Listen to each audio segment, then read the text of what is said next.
Do you remember that you're dreaming? Aloha dreamers, time to wake up. That's right, it's time for Paradigm Shift Dream Class. Hello, my name is Brendan, and thank you so much for tuning into this. And of course, if you're listening to this in the future through the podcast, hello to you. And to everyone, this is a very special edition of Paradigm Shift Dream Class. And whoops, as something almost breaks in the background, the magic pine cone, which I was saying hello. It's like a glass pine cone thing that I got to use better hockey tape on so it doesn't fall over. But anyways, guys, this is Paradigm Shift Dream Class, and I'm joined by several other people who are going to be able to say hello. So for everybody here in the class, let's all say hello to the people listening and the fellow dreamers out there on the internet. So let's all say hello, fellow dreamers. Hello, people. Hello. Dreamer. Aloha, welcome. You're here. Cool. So we got a few people. Brianna, we got Kaya, we got Savita, Sam, and Stevo right now. Sam actually has to go, and as a quick hello and goodbye, Sam's going to answer a question that more of us will answer within this class discussion about why it's important to be interested in studying dreams. So Sam, I'm going to pass over to you because I know you got to go, but yeah, go ahead, Sam. Cool, man. Thank you. Yeah, I think it's really important to study dreams. I feel like when we sleep and we plug into another realm and we have this network of knowledge that's out there, and when we sleep we have the ability to go in the past, go in the future, see if we're on the right path, see if the decisions we're making are helping us or hurting us. We sort of review what happens to us during the day. We review what happened to us years ago. We learn lessons that we didn't necessarily, learn while we were conscious, while we were awake, and learning takes place through dreams much more than it takes place, during the day, in my opinion, So that's why I think dreaming is really, really important. Awesome, Sam. Thanks so much, man. And yeah, I look forward to being able to talk more. And of course, this is Sam from havenforhumanity.org. So definitely. Thank you, Sam. That was so wonderful. Thank you for sharing. Thanks. All right, guys. Have a great night. Enjoy your dreams. Thanks, man. See you around. Peace out. Awesome. Cool. So again, this classroom is something that is created to be pretty casual. It's a place for us to be able to practice talking about our dreams. And dreams are obviously a very recurring topic within the Paradigm Shift community, which is part of the reason why we want to be able to get the dream class introduced. So rather than saying, oh, let's do another team hangout or another Destiny class specifically about dreaming every so often, now we actually, by having it every other week, which is what it will be. So the next one will be in 2 weeks from the original date of this broadcast, May 3rd. But by doing it like that, it creates a routine that creates a very interesting story that will be something that we'll be co-creating together in terms of what we're learning about dreams, but also the progress in our personal practices that we'll actually be able to share. We'll be able to come back and be like, well, this is what's happened since the last time. This is like the shifts that I've been able to make within my own reality through my own habits and studies and everything related to dreams that we can talk about, which of course is really talking about the evolution of consciousness in many ways. So what we're going to do with this is we're going to be able to use this space as a chance to practice, like I said, practice talking about dreams, and of course inviting the people who are watching this to tune in and take part as well. There is just in terms of the basics, when you're listening to the show, always know that you can join the team live chat through the main website. Even after the show airs, please feel free to get in the habit of using the team live chat. Even just leave messages in references to things you're listening to in the future, and just communicate with each other through there, and we'll be able to interact with you guys that way. And that's part of the way how this whole project is really being evolved right now, is that you'll realize that the website itself is a very interesting thing which we can host events through, and this online class, the Dream class, is one of them. So I think dreams are interesting to study because, as Sam was referring to, they definitely teach us a lot about ourselves, and I'll get into more of it later, but what I'm going to do is actually just pass it over to whoever would like to actually go next and answer the question themselves of why are dreams important to study? Why should we be interested in studying dreams? So to whoever would like to volunteer within the class to share. first, and then we can talk about anything that comes up as a group as well. I can volunteer. Brianna, go right ahead. Hi everyone, my name is Brianna, also known as Breezy Spread Love on the internet. I think dreams are important to share, or important to study specifically, because they have potential for to manifest itself in a couple different ways. So dreams potential can manifest itself literally through literally interpreting your dreams, because dreams can be windows to your psyche, windows to your unconscious. So literally interpreting your dreams and seeing how they compare to your current life circumstances, and maybe looking to them for help or clues to assist you on your journey. A second way is prophetic, so like the universe talking through us. Um, Maybe you dream about something and then it comes true, that sort of thing. So maybe thinking about it it's important to study dreams, and I like to think about it in terms of macro and micro. So the macro is the dream energy. The energy surrounding dreams is the energy coming from the all, coming from the universe. So that's the macro. And then there's the dream energy that's coming from your own energy. So that's the micro. So learning how to interpret both those two different types of dream energies that can come down through your dreams is important. That's why I think it's important to study dreams. I do have a dream story. Is that okay to share? Is that for later?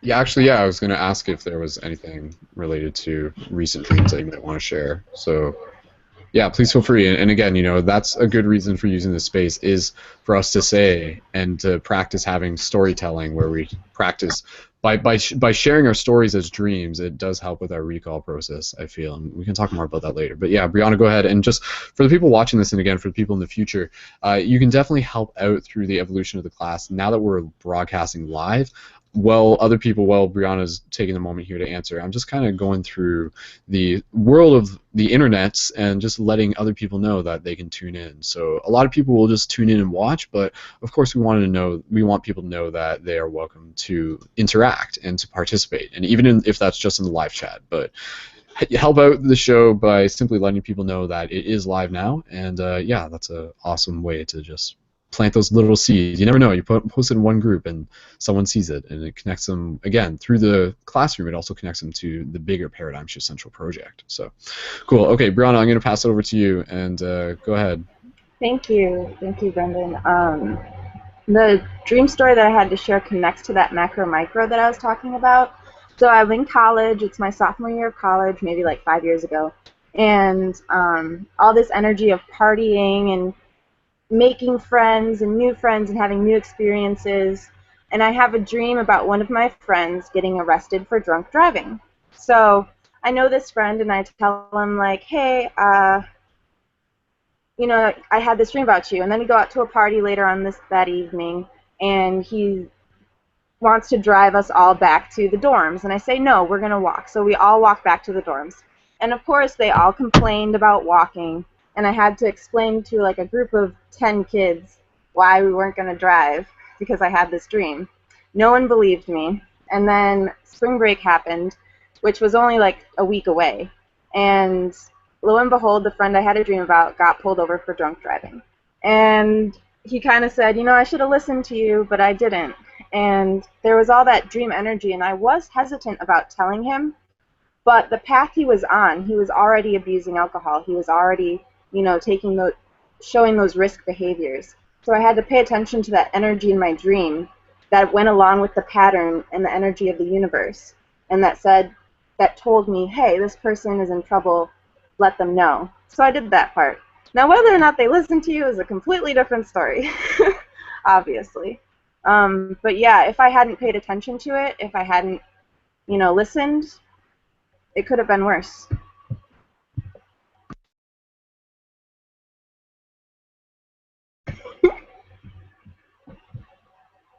So, you're muted, Skull.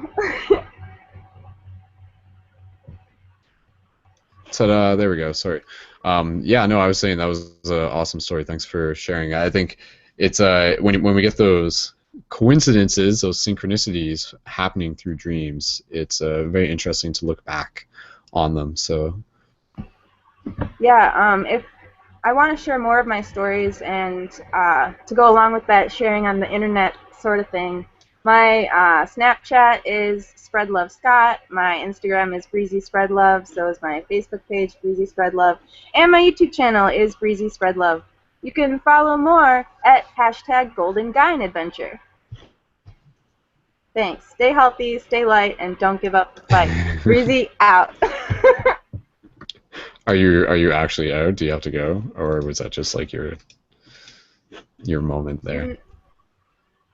I will observe and maybe chime in a couple of times, but I want to pass the talking stick. Absolutely, yes.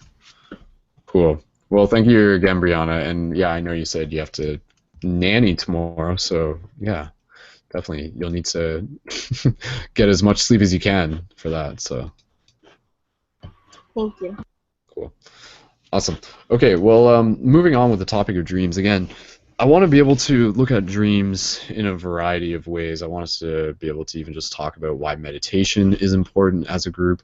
Later throughout the evolution of this class, obviously this is the first class, and it's always interesting to see who's able to make it out. But in the future, there are going to be some people in particular who I've actually invited from the Lucidity Festival who are involved with the course week that they did at Lucidity this year. So this year at Lucidity it was really cool because they had various, and one of them was specifically about lucid dreaming.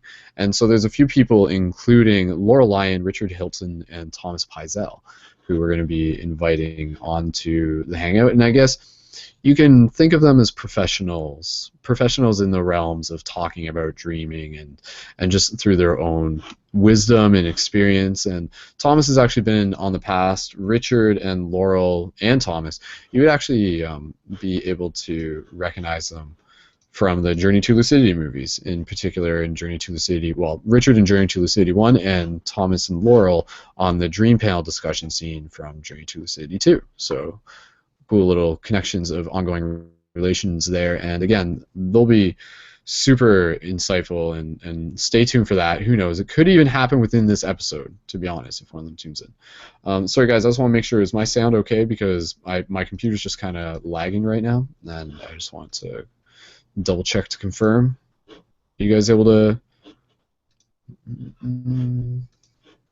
It's cool. Okay, thank you guys, and just confirming in the chat that we're sounding okay. Cool. Yeah, I just kind of ran out of RAM on my computer at one point. So, but anyways, so in relation to dreams, again, I'd like to be able to just pass the talking stick around and hear from the other people in the class, and sort of get several ideas into the middle in terms of why do we think dreams are important to study. And I will be sharing more insight on my personal just thoughts on that. And I mean, some of the basic ones, well, no, I'll hold off, but definitely, if you want more on dreams in general, I will say go back and check out the Paradigm Shift Destiny School class that we did on dreams, which is a separate podcast MP3 video file that you can find within the website. And of course, yeah, just like through the podcast feed. And go back and check that out as well, because there's a lot of original inspirational conversation there, and some of the things we'll be repeating, but yeah, this will be a nice extension of some of the original ideas that were brought up in there, but at the same time kind of starting fresh. So with that said, I want to be able to just pass the talking stick around, and we have still with us Kaya and Maria and Stevo. Would either of you guys like to volunteer to share a little bit about why you think it's important for us to be interested in studying dreams?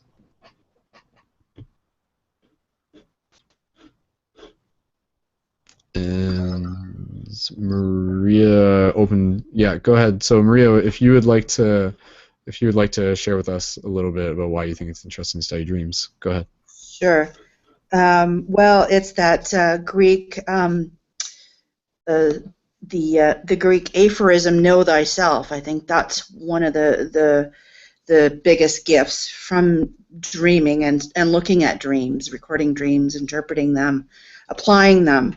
But it's just it's sort of become my biggest passion in life. Healing can happen in the dream. Soul retrieval can happen in the dream. Fragments of ourselves that were lost in trauma or during certain life experiences can return to us. There are dream teachers. You can find yourself in, some dream school with mystics and sages, and process a lot of information sort of on a deeper level that is integrated without the conscious mind being involved. The dream world offers inspiration. So as an artist, I like to bring my dreams to life. I like to draw them. I like to paint them. I like to create poetry from them. I try to bring it in, however, through dancing, whatever. So it's like this primordial soup of self, and it's a way to make the unconscious conscious. So in a way, it presents our whole multidimensional alchemical self, and it gives us this opportunity to bring it all into our waking reality. So, as I think it was Brianna said, on an energetic level, this energy can be brought into the waking reality and then manifest. So the dream is not just personal. I find that it's transpersonal. I may have dreams about other people, and if I feel inspired to, I share it with them, and often there's a message for them as well. And that's really amazing to see. But they're just the multidimensional aspects of the dream story can elucidate your issues, your gifts, where to go, what your next step is, prognosticate the future, warn you, let you know about what's happening in your physical body, your energetic body. So there's all of this information just ready to be tapped into. And I find that there's this reciprocation with the dream world. The more that I invest in my relationship with my dreams, the more that the dream world gives to me, shares with me, and invests in me. And it's sort of like having this other relationship with myself, or an other self, or all myselves, which is really great. And it allows me to process what is happening in my life, changes that are happening, what I'm learning. It helps me to integrate and transform. So it's just this wonderful wealth of information and juice for life. So that's about it. That was awesome, Maria. Thank you. That's very yeah. It's awesome because, I mean, obviously, how long would you say have you been interested in studying dreams? Like, has it kind of just been from a young age, even? Well, I'm 50 something. I'm 51, and I've been recording my dreams for over 20 years. Wow. And seriously working with them for the last, I would say, 10. And it's the relationship keeps changing. Like I find that I'm beginning to have what seems like lucid dreams.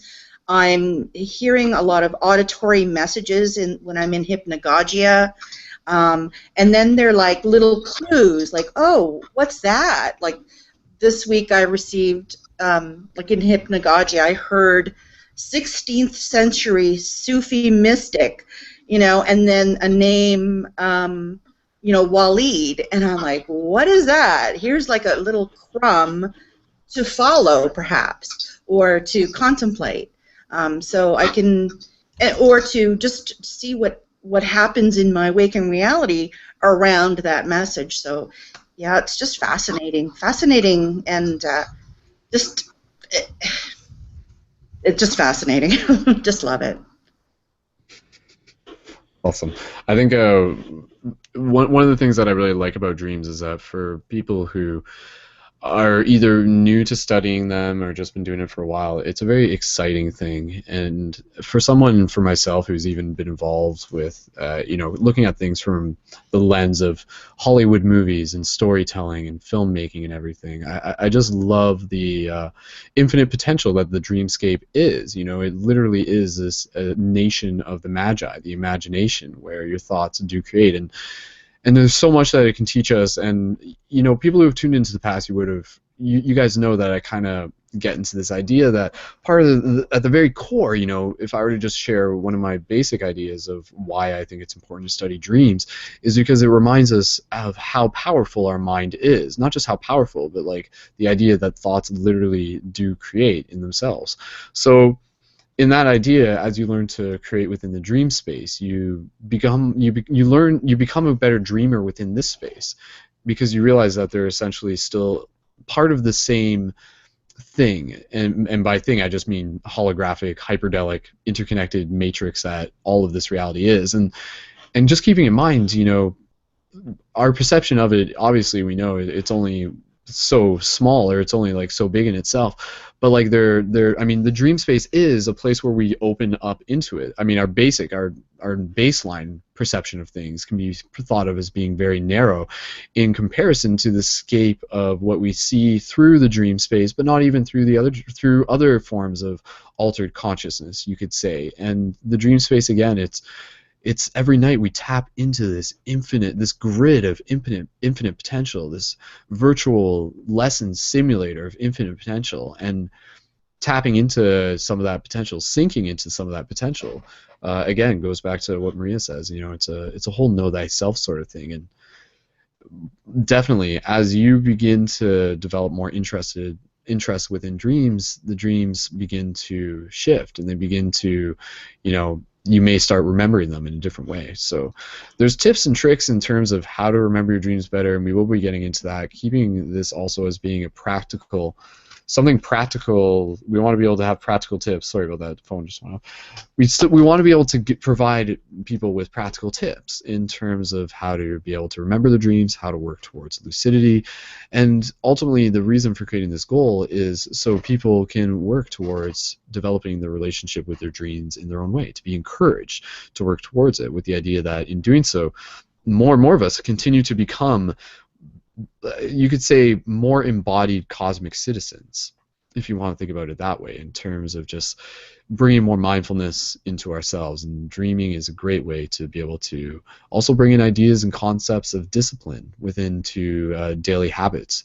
And we'll talk more about that, and that's also, related to the concepts of sexual energy and the ancient ideas of how that ties in within dreaming, which is definitely a very important topic. So we'll talk more about that. But other than that, we still have the opportunity to pass the talking stick around and just get some more introductions. And Brianna, if you're heading out soon enough, feel free to jump in with a final or any new thoughts or anything. But we'll pass the talking stick. And again, for people who are watching this, please feel free to join as well.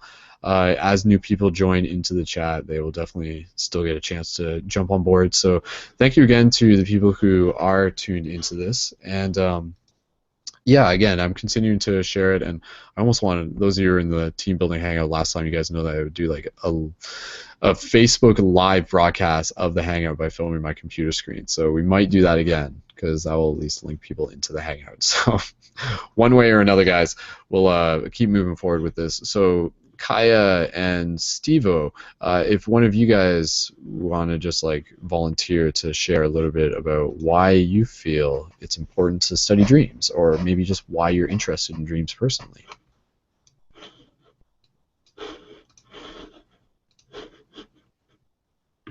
So, I know both of you guys are new to the Hangouts, but yeah, whoever goes, if you guys want to pass, we can still keep talking. I'm sure whatever you guys are. Kaya, you had a poem. Kaya, you're muted right now. Actually, I think if you're trying to talk, go ahead, Kaya. Well, I guess in terms of why, like, paying attention to dreaming and stuff is important, I feel like sleep in general is very important, because sleep in general like gives your body a chance to like regenerate and heal and rest and everything. And so in a way that like that parallels with dreaming, that it gives your subconscious a way to process things, and it gives you a chance to process things that you're not able to in the moment. And so like a lot of information can come that way, and also a lot of inspiration. Like I am an artist too, so I my imagination runs rampant. So dreaming gives me a lot of inspiration for my writing too. And as you said, I have a poem that I wrote last semester in my poetry class that was loosely based on a dream I had like 10 years ago or something. Loosely based. I took a lot of liberty with it, but if I can share that now.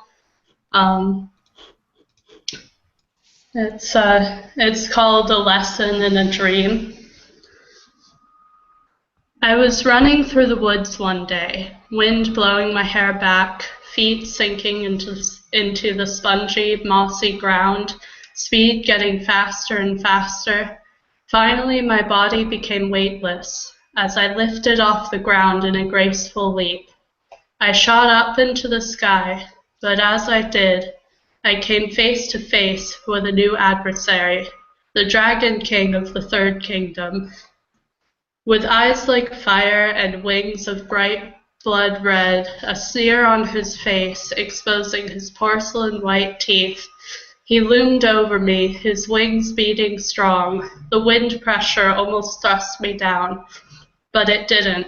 I felt new power in me, but the power wasn't mine.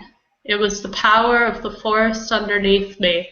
It was the power of hundreds of trees with thick trunks and deep roots. It was the power of animals who will do anything to protect their home. As this power welled in me, I realized I was wrong. The power was in me the whole time. It was indeed mine. But never before had my forest home been threatened, for the forest was my home. My home was the earth.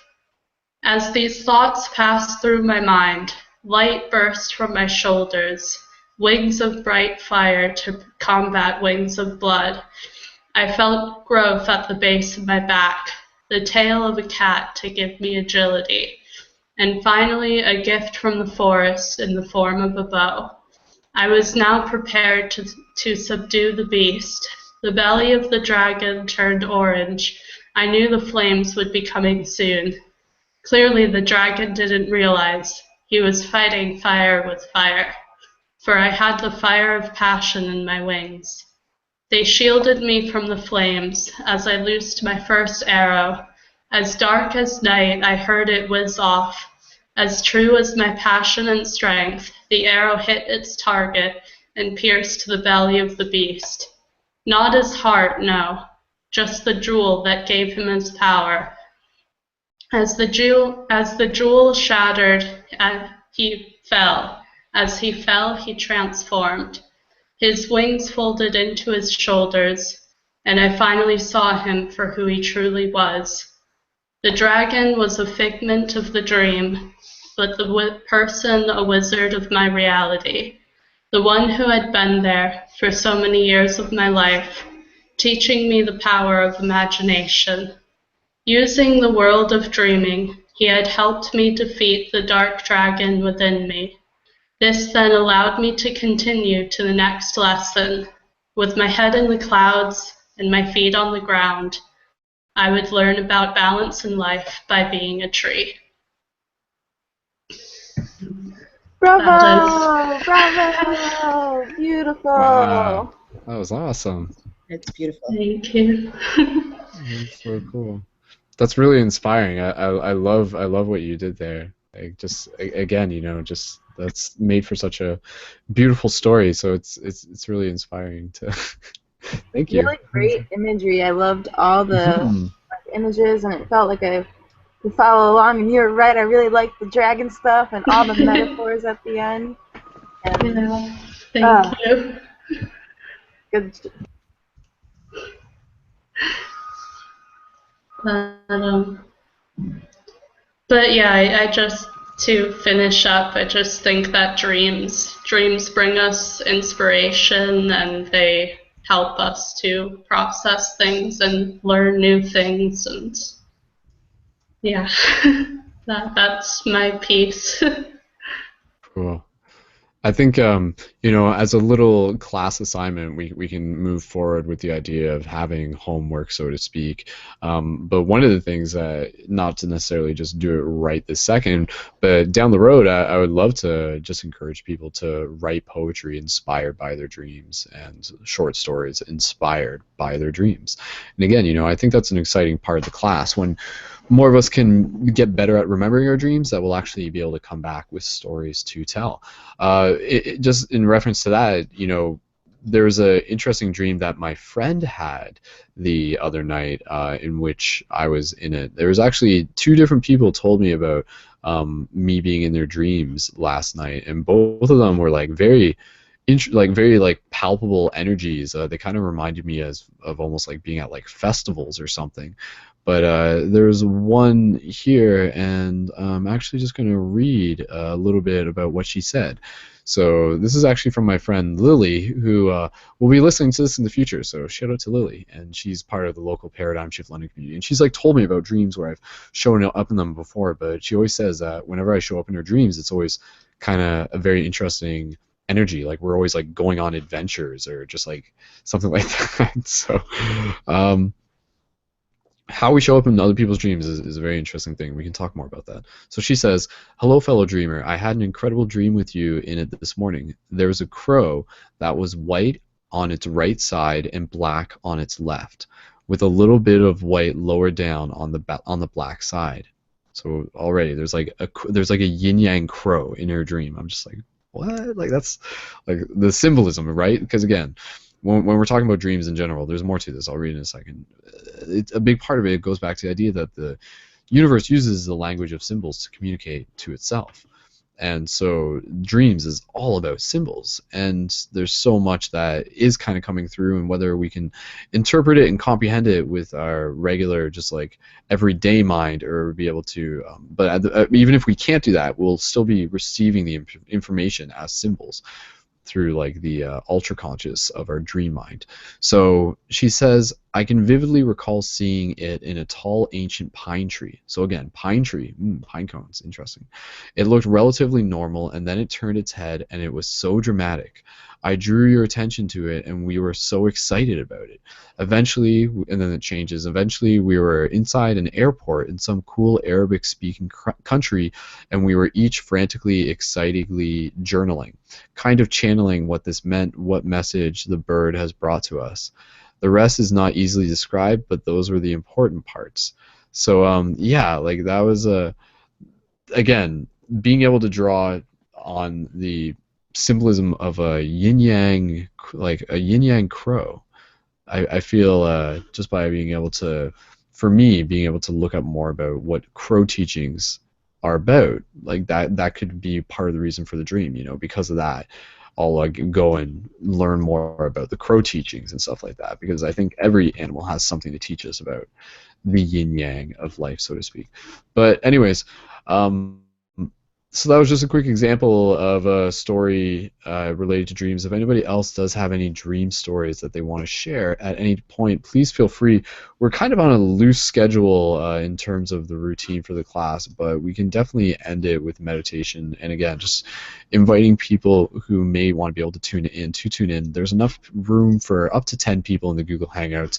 And yeah, just looking forward to being able to get more people in here and to be able to continue to brainstorm and see what we can explore. And when it comes to dreams, that's like the exciting part. So I want to be able to give you guys some more practical tips on how to be able to remember your dreams better and everything related to that. But I also want to be able to just pass the talking stick off now. So in relation to dreams, we still have Stevo, who Stevo would like to say anything. So Stevo, is there anything that you would like to say at this moment related to maybe why we should be interested in dreams or anything really?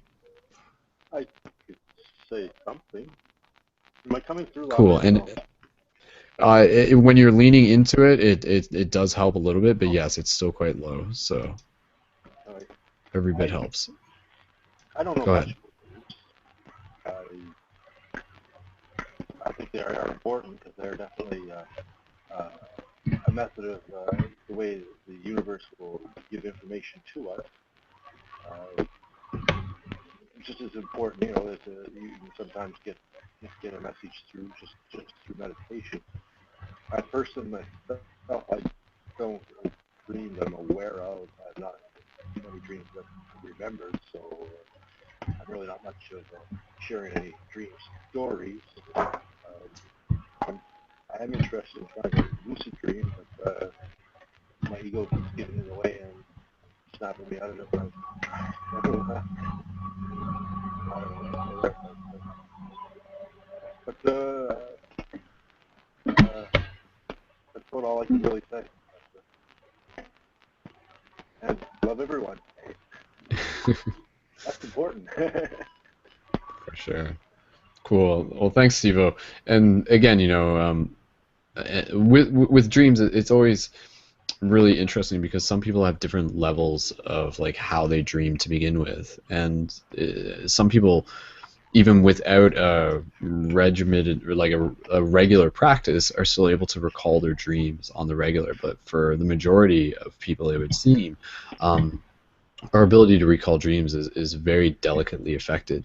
I was wondering though, Maria, if there was anything that you wanted to share. Just we can get into the topics of why or how people would be able to remember their dreams better, or any practical tips that you might want to share, and then we'll get into some other stuff soon as well.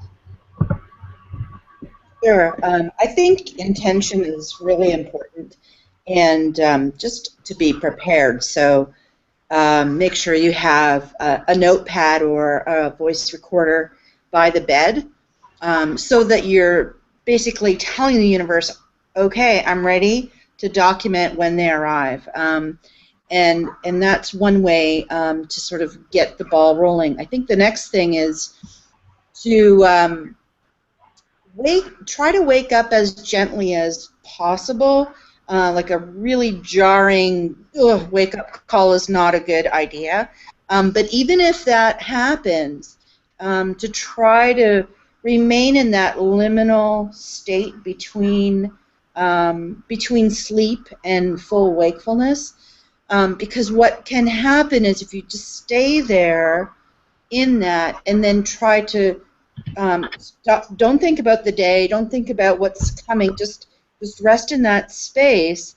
What can often happen is that the dream details start to come back to you, and I find that, and so that's just like closing your eyes, being as still as possible, avoiding extraneous thought, and just relaxing. And again, holding a bit of a space for the dreams to come back. What I find that can also happen is that even if I don't remember my dreams when I wake up, they may come to me throughout the day. So I think the fact that I want to remember my dreams, I plan all of this, I create the space in the morning or when I wake up, even if it's the middle of the night, that somehow it's like the dream will reach out to me in waking reality, and I might have a synchronicity, something that happens in my waking reality. It's like, oh yeah, my dream, that's it. Thank you, right? So I find just holding that space and that intention.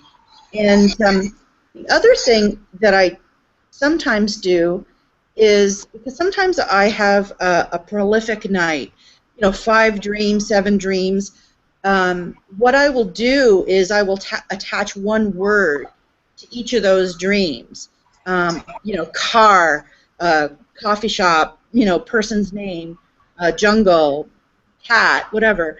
And just by having those, I may not have all of the details, but if I latch on to one word related to the dream, when I go to write them down, the details will often come back to me. So I think a lot of it is just creating the space for it, recording them as soon as you get up.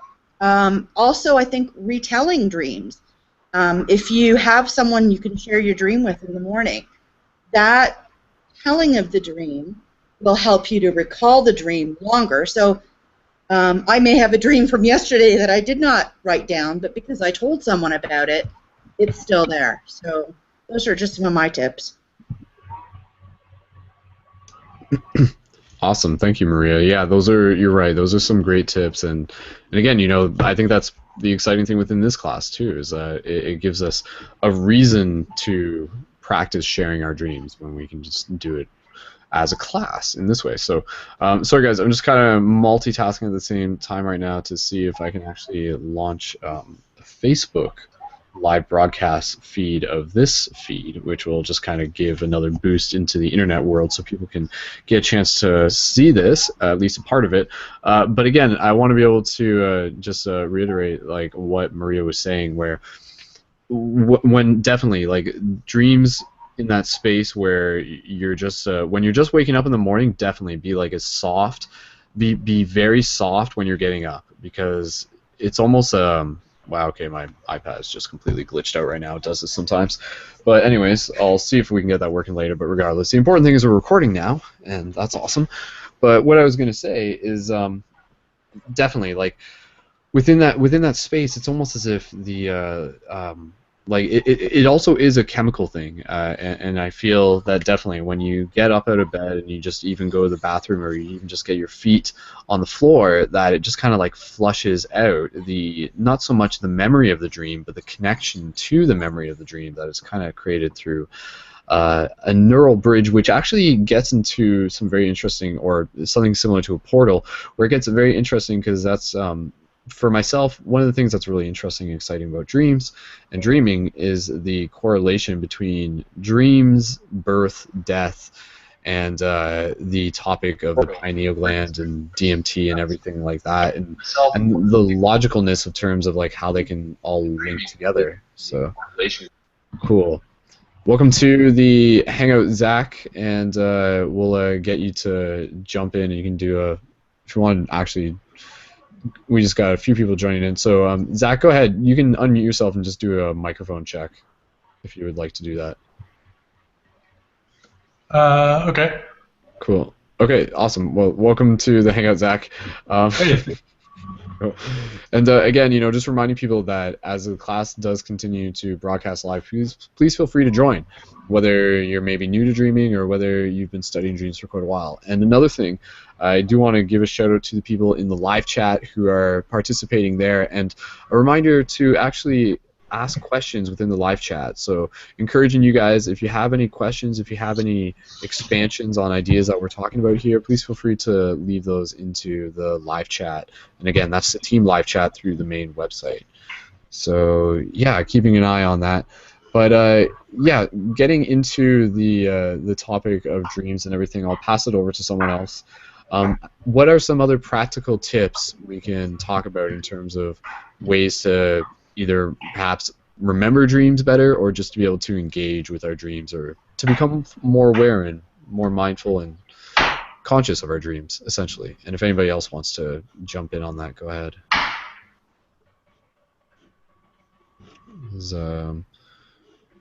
Okay, so I'm not sure. Is Brianna still there? Maybe? Cool.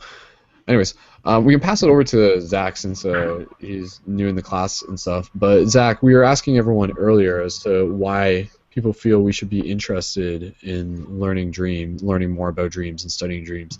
Would you like to share bit of your thoughts on that practice sharing? Sure. Cool. Okay. Well, Go ahead. okay. I feel like it's sort of can be a direct connection to source, I guess. And you can get information, messages from your higher self, maybe, directly through dreams. In addition to just, kind of processing your day-to-day activities and all that.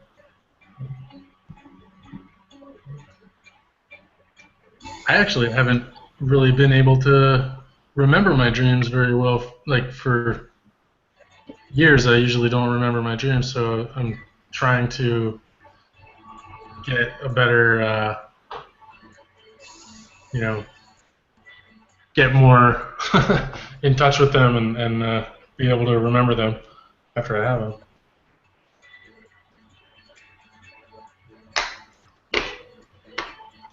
Awesome. Well, definitely, like I'm glad you're able to find the class and the hangout, and we'll be doing that. We'll be exploring more ideas and again, bring this into the practical concept. So, for people who are even listening to the show, you're definitely still a part of the class, and as we go through it, you'll get some more ideas of how you can integrate practices into your own, habits into your own practice, and to be able to notice the results, especially for people who are in a place where they may not be remembering their dreams, because obviously when you're moving from that point forward, you'll definitely be able to experience the difference and everything. So in terms of some of the things that I've talked about before about ways of things that will affect the way that we remember our dreams, some of the obvious ones that we just want to be aware of are diet can affect our dreams, just in terms of like if we're eating a meal before going to bed. That's always something to be mindful of. If you eat a big meal, then your body's going to be digesting the food, moving through your stomach, and it won't have that subtle acute awareness that it can attune to the dreams as it normally would be able to if it wasn't full of food. So diet is just one thing to be aware of. Another thing is also just working with cannabis is another thing that a lot of people can get. Is just another way that people can experience how that will actually be able to affect dream recall. Oftentimes, if people are working with cannabis, then they'll notice that they will not be able to remember their dreams as much. So it's kind of an interesting toss-up, and again, that for some people can go hand in hand with a development of willpower within one's lifestyle changes and lifestyle choices of just incorporating more mindfulness for the intention of being able to remember your dreams. So, I mean, I think cannabis is becoming a more and more common thing, but nobody's really talking about the idea of how it affects our dream recall too much, even though people do seem to experience it. So for some people, again, without smoking within a day, they'll notice that they'll be able to remember their dreams far more. So keep that in mind if that is something within your practice, is that if you have the intention of remembering your dreams, just be aware that if you're working with cannabis, that it most likely will affect it. So that is another thing. And the third thing on a short list at this point would also be the sexual energy. So again, the sexual energy kind of has like a taboo to it, and not a lot of people talk about it. But in males specifically, from my own personal experience that I can account for and I'm aware of, definitely through the cultivation of the sexual energy, basically just refraining from ejaculating, refraining from spilling your seed, the seminal fluid, refraining from doing that allows you to actually cultivate that energy, and that energy, as more people are becoming aware of, is an incredibly potent source for what you could say of just like spiritual lubricant, so to speak, is kind of like the term that I would think of. Like as it gains in, as you cultivate within your own body, it can be sent throughout your body, and in particular into like up the spine. So especially thinking about it from down from the root up through the spine and around and up into the mind and into the brain.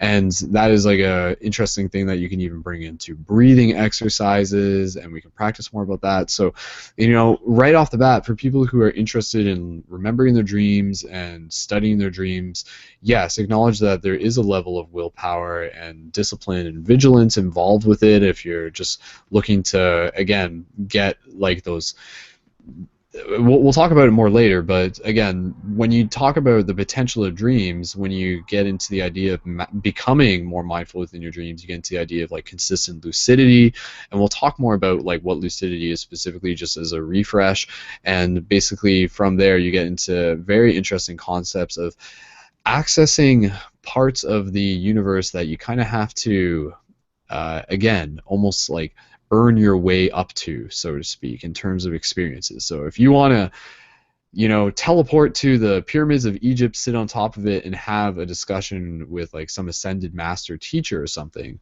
one of the ways to do that is by becoming lucid within a dream and becoming conscious within the dream state and manifesting that. So again, dreams are a very potent space, and I'll talk a little bit more about some ideas of just understanding what the dream space is as well, because I feel when you actually sort of shift your paradigm of understanding what dreams are in your own understanding, but I'll share my own, then that can be a very relevant way of just incorporating that into your own practice. It'll just bring more of a coherence into understanding what it is you're doing, so and why you're doing certain things. So again, going back to working with cannabis being one thing, diet, and also sexual energy. And we can talk more about any of those topics. And again, if anybody has any questions in the live chat, please feel free to leave those as well. I was going to say, Brianna, it looked like you were opening your mic. Was there anything else that you wanted to share? Yeah, I wanted to add a couple tips I've been thinking about while listening to a couple people. One thing that jumped out at me, we probably talked about this on length, that sleep is important, because obviously we're talking about dreams, so sleep is important. However, probably putting yourself on a regular sleep schedule might help create that space and create a pattern for your body to fall into, so it'll help you fall asleep faster, get into that Zen state faster. So creating a regular sleep schedule. Meditation beforehand, that's obvious. Journaling, but I wanted to specifically say that sketching in your journals can help when you're trying to remember and recall scenes, recall details, sketching. And then while you're journaling, circle common words. When we go back and we reread and revisit those old dreams, try and see if you can circle common words or common themes and see if that's trying to tell you a story right now. Those were just a couple quick tips I wanted to leave you guys with before I went off to my own dreamland, before I take off to the astral realms and cultivate my own spaces. So thank you for having me this evening, and it was lovely meeting all of you and seeing some new faces.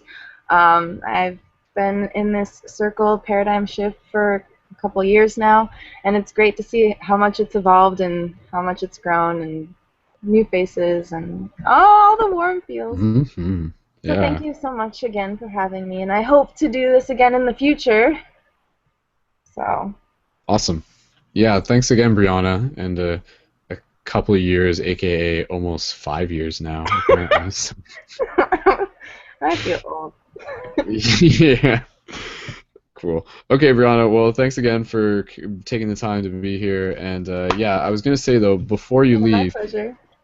Before you leave, just take another look at the poster for this episode, and you'll notice that it's the image of the paradigm shift sigil floating above a tree, kind of in a field. For anyone listening to this, and we'll talk more about this later, but I just wanted to mention to Brianna before she leaves so she has the idea, we're going to work towards the concept of us meeting up within the dream space. So that visual imagery of a tree with the paradigm shift sigil floating above it is something of like what you can imagine for where we'll meet, and then we'll meet under the tree. So I mentioned it in the last broadcast that we did in the team building hangout, and to actually have a visual image of it I think is very interesting. So we'll explain more about that later. I'm looking at it right now. Yeah, so imagine that within your like imagination, and then within your dream space, if you become lucid, you could be like the tree, and then you could like teleport there. And yeah. And that's the idea, is that more of us will teleport there, and we'll be able to meet up. So. All right, I'll see you there then. See you guys awesome. there. See you at the tree. Cool. All right. Talk to you later, Brianna. See ya. Breezy out. Officially. Officially, cool. And again, for anyone looking to connect with Brianna and anybody who is sharing links through this show and talking on the show, you can find it in the show notes for this episode, which is through the main website of paradigmshiftcentral.com. And if anybody of you guys who are also in this class right now, if you guys want to share your profiles into the chat on the side, please feel free to do that. And I'll add those to the show notes as we keep going. So cool. Awesome. Again, just going back to the live chat, we don't have any questions in there yet, but if you guys do have any comments or questions, please feel free to leave them. We definitely want to be able to encourage interaction through these classes as a habit. So that's a really exciting thing to what we'll be able to see evolve is, again, just as the classes evolve and more people get into the routine of doing these and the audience continues to grow, it'll be neat to continue to just engage with each other as a team through the various platforms that we have integrated within the website, the various tools, including the live chat. So cool. Okay, guys. Thanks again. I was trying to see if we could set this up for a live broadcast off of the Facebook, but I'm actually just going to try one more time because it seems like it may be working. And then I was just going to get into some other stuff about dreams, but before I do that, I just want to open up the talking circle. Does anybody else have anything that they would like to share related to dreams? And honestly, just keeping it open to anything that you might want to share. Tips, tricks, personal experiences, anything really. And shout out to Sherman. Hey man, good to see you. Yo, are you your mic's not very close to you, is it? Or is that?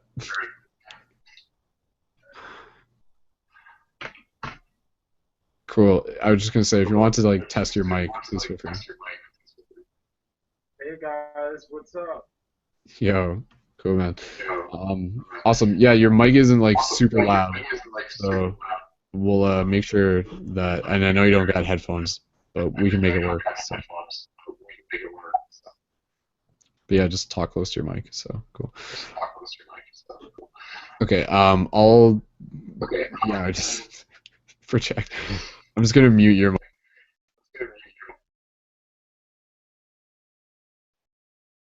Sorry, I was gonna just.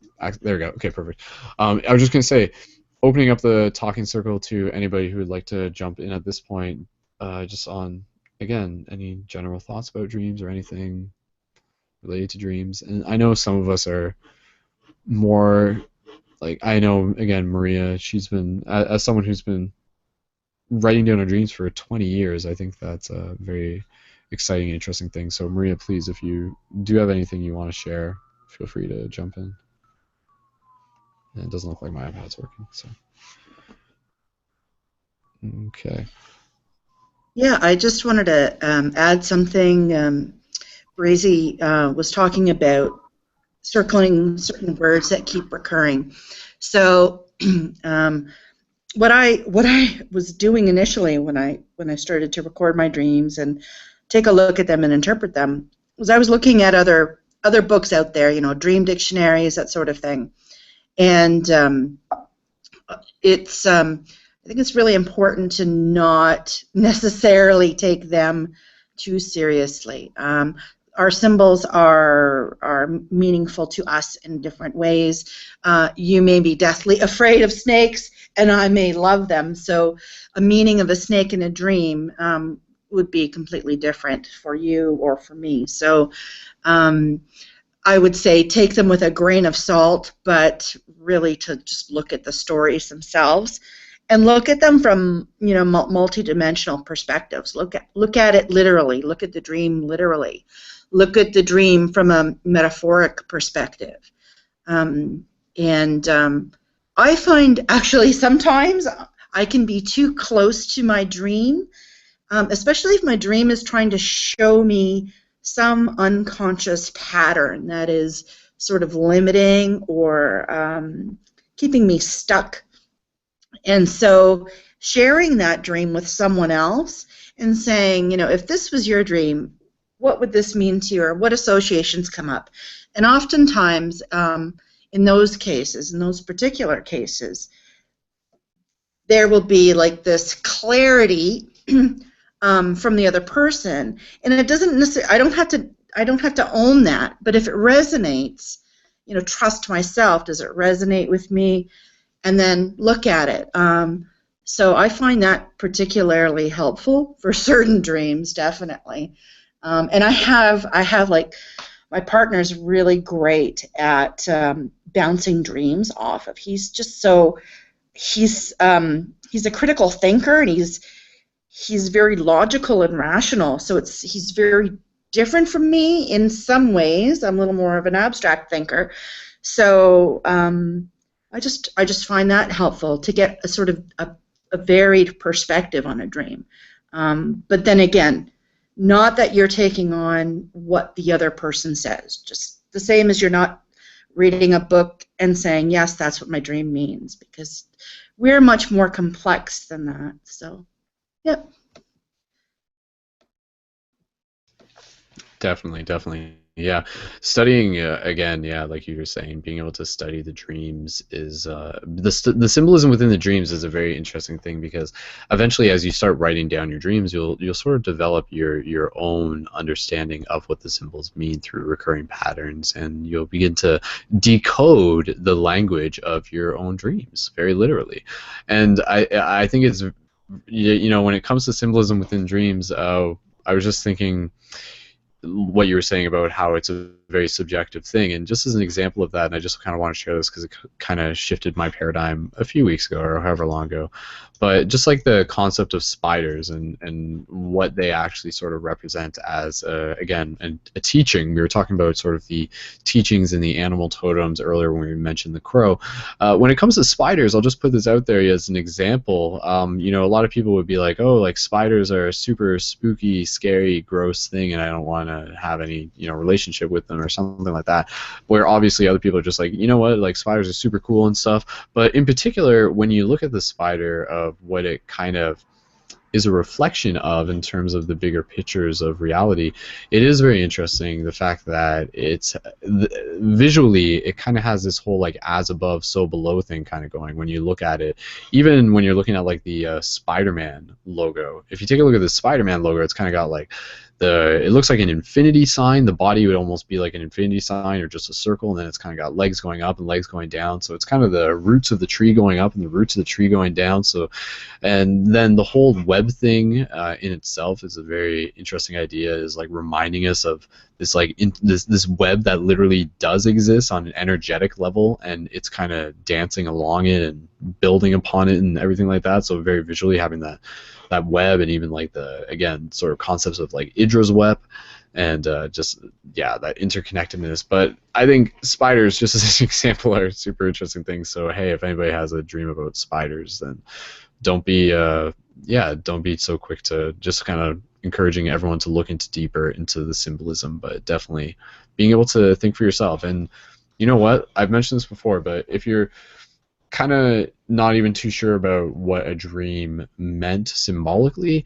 sometimes the important thing is to just think about the way how it made you feel. So if you can write down, as Maria was saying, just a single word for a dream, you can use that as kind of a portal or a jump point to be able to remember more about that dream in detail later. So there's a lot of interesting stuff within the previous Destiny class that we did, where we talked about some of the concepts of like dream memory and everything, and I can go over a little bit more of that as well. But again, just kind of passing over the microphone to anybody else who wants to jump in, and again, checking in with the live chat. If you guys have any questions there, please feel free to leave them as well.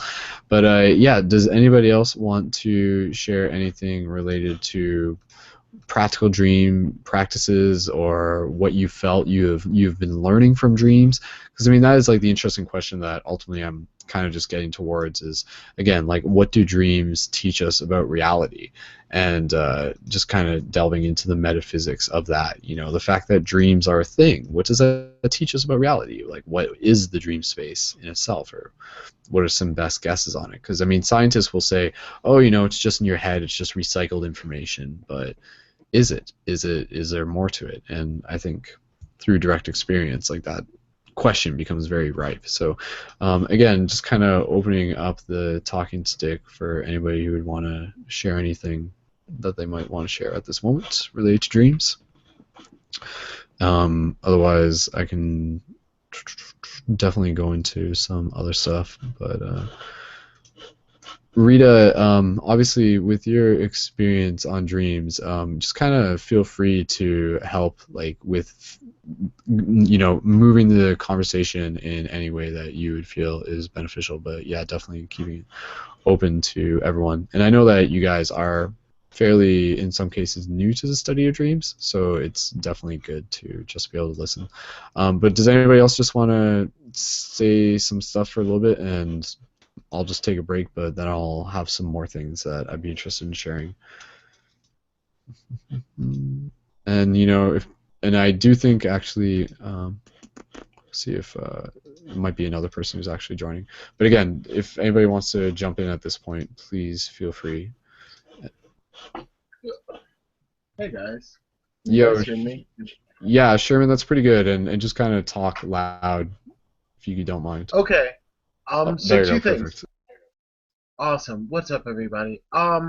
Brendan, I had a little trouble finding this. The original link took me to the website, and then through the website, I was in the chat and had to find the link through the chat. Just a quick FYI. Maybe it was just me, but yeah. That was one. Two. So for those of us who may not necessarily dream, I know that's kind of a silly thing because we all dream, but not really. Like not really a normal thing. I just know for me at least, uh I have a set like I guess um a set group of thoughts I think when I just want to fall asleep and not dream. But outside of that, I just really don't, and maybe because they're not as vivid, but I just really I feel like I don't dream. Like when I go to sleep, there'll just be nights where I go to sleep and I wake up, or there'll be nights when I just think about things deliberately. Not like just letting my mind wander, but just think about things deliberately before I just fade off into sleep and wake up the next morning. And I don't know, I kind of feel like I'm missing out somewhere. I know that might sound a little silly, but any suggestions? Oh, that was it. Cool, awesome. Thanks, Sherman. It's it's good to see you in here, man. And definitely, in terms of like the question, I guess you're basically just kind of looking for tips on being able to remember your dreams. I imagine so. Yeah, cool. And just in reference, going back to tech-wise, with you're saying like with the joining the Hangouts for this one and future ones, you guys will be able to again follow like the link which takes you to the main page within the Paradigm Central website, and then underneath the YouTube videos, there's a button that says to join now. So if that button didn't show up, just let me know. But otherwise, there's that, and yeah, I do have the link posted into the chat as well. But yeah, I'm gonna actually double check that to make sure that that was working fine, but presumably people are able to join. So I mean, yeah, like in terms of the recall and the memory stuff, that's definitely going to be an ongoing thing, and I want people to be able to just like keep it basic, keep in mind like some of the basic stuff. And one of the other things that is just valuable is like the practice of meditation, and even just doing like a mental exercise before going to sleep related to recall. So one way that you can actually just kind of wind yourself down at the end of the night, and also to develop as a meditation practice, is to basically, sorry, I'm just kind of looking for one thing right here. Okay, there we go, perfect. Is to do a reflection on everything that you did during the day. So basically, yeah, okay. No, that Hangout link is fine. Yeah, I was just doing a tech issue from in the background, but yeah, okay, so that join button does work. Cool. So yeah, before you go to bed at night, do a reflection on everything that you did that day. Try your hardest to remember as much as you can about everything that you did that day, from like the moment you got into bed to like right before it. So even if it's just like lying there and it's just like, okay, I brushed my teeth and then I like had a light snack and then I did this, and you see how far back you can actually go.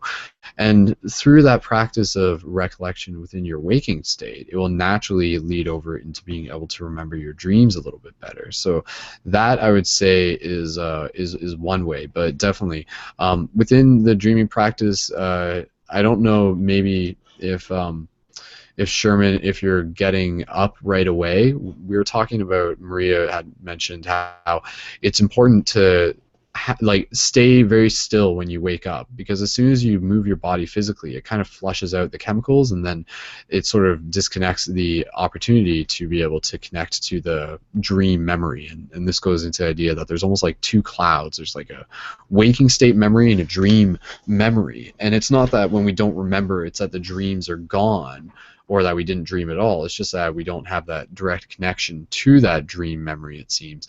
And part of the way how we want to be able to remember them is to actually like re-encode our dream memory into our waking memory. And the way how we do that is by creating a new interpreted memory of it through practices such as writing down our dreams. So like that's kind of like the interesting thing, is that when you do have a dream that you can remember, simply by like beginning to write it down, it begins to crystallize that otherwise kind of transient dream memory into an interpreted physical memory that, again, allows you to sort of reflect back into your dreams as you continue to just like develop awareness that way.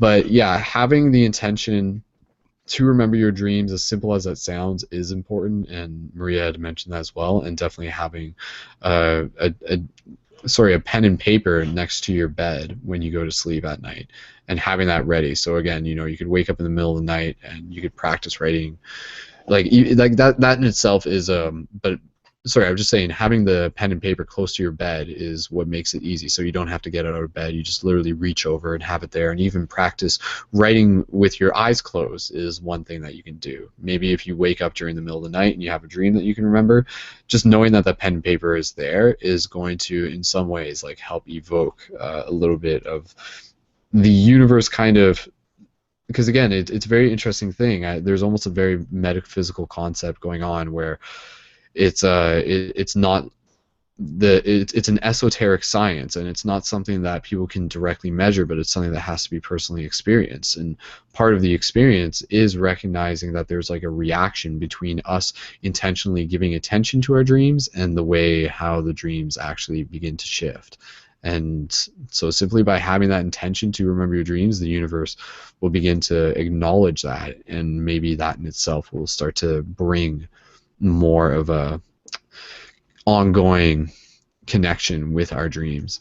But Sherman, just how was that? Does that give you some ideas and stuff, or any thoughts on that? Feel free to share. You're just muted right now. I'm not sure if you're just unmuting yourself, or I guess you are. Yeah. Okay. Go ahead. Yeah, that was absolutely fantastic. Thank you. Cool. Okay. Awesome. No problem, man. Yeah. So again, just having the pen and paper, super important, but the recall practice at the end of the day. So practice, and again, you can practice remembering details about little things, and then it's flexing a muscle. And again, I'm not saying I'm the best at it. Like lately, I haven't been writing down my dreams as well as I could be, and I've even observed myself doing that, where I was just like, wow, that was like a pretty neat dream. There's no way I could forget that, and I just like didn't write it down, and then I forgot it by like noon. But being able to observe that again was interesting. I was gonna say, like, within my personal practice, and I'll just share with you guys like ongoing progress between this class and the next class right now. And again, just encouraging people to be open to like sharing their own progress and everything like that as this class develops. But right now, like, my dream recall isn't the best. I can be getting better at writing down my dreams.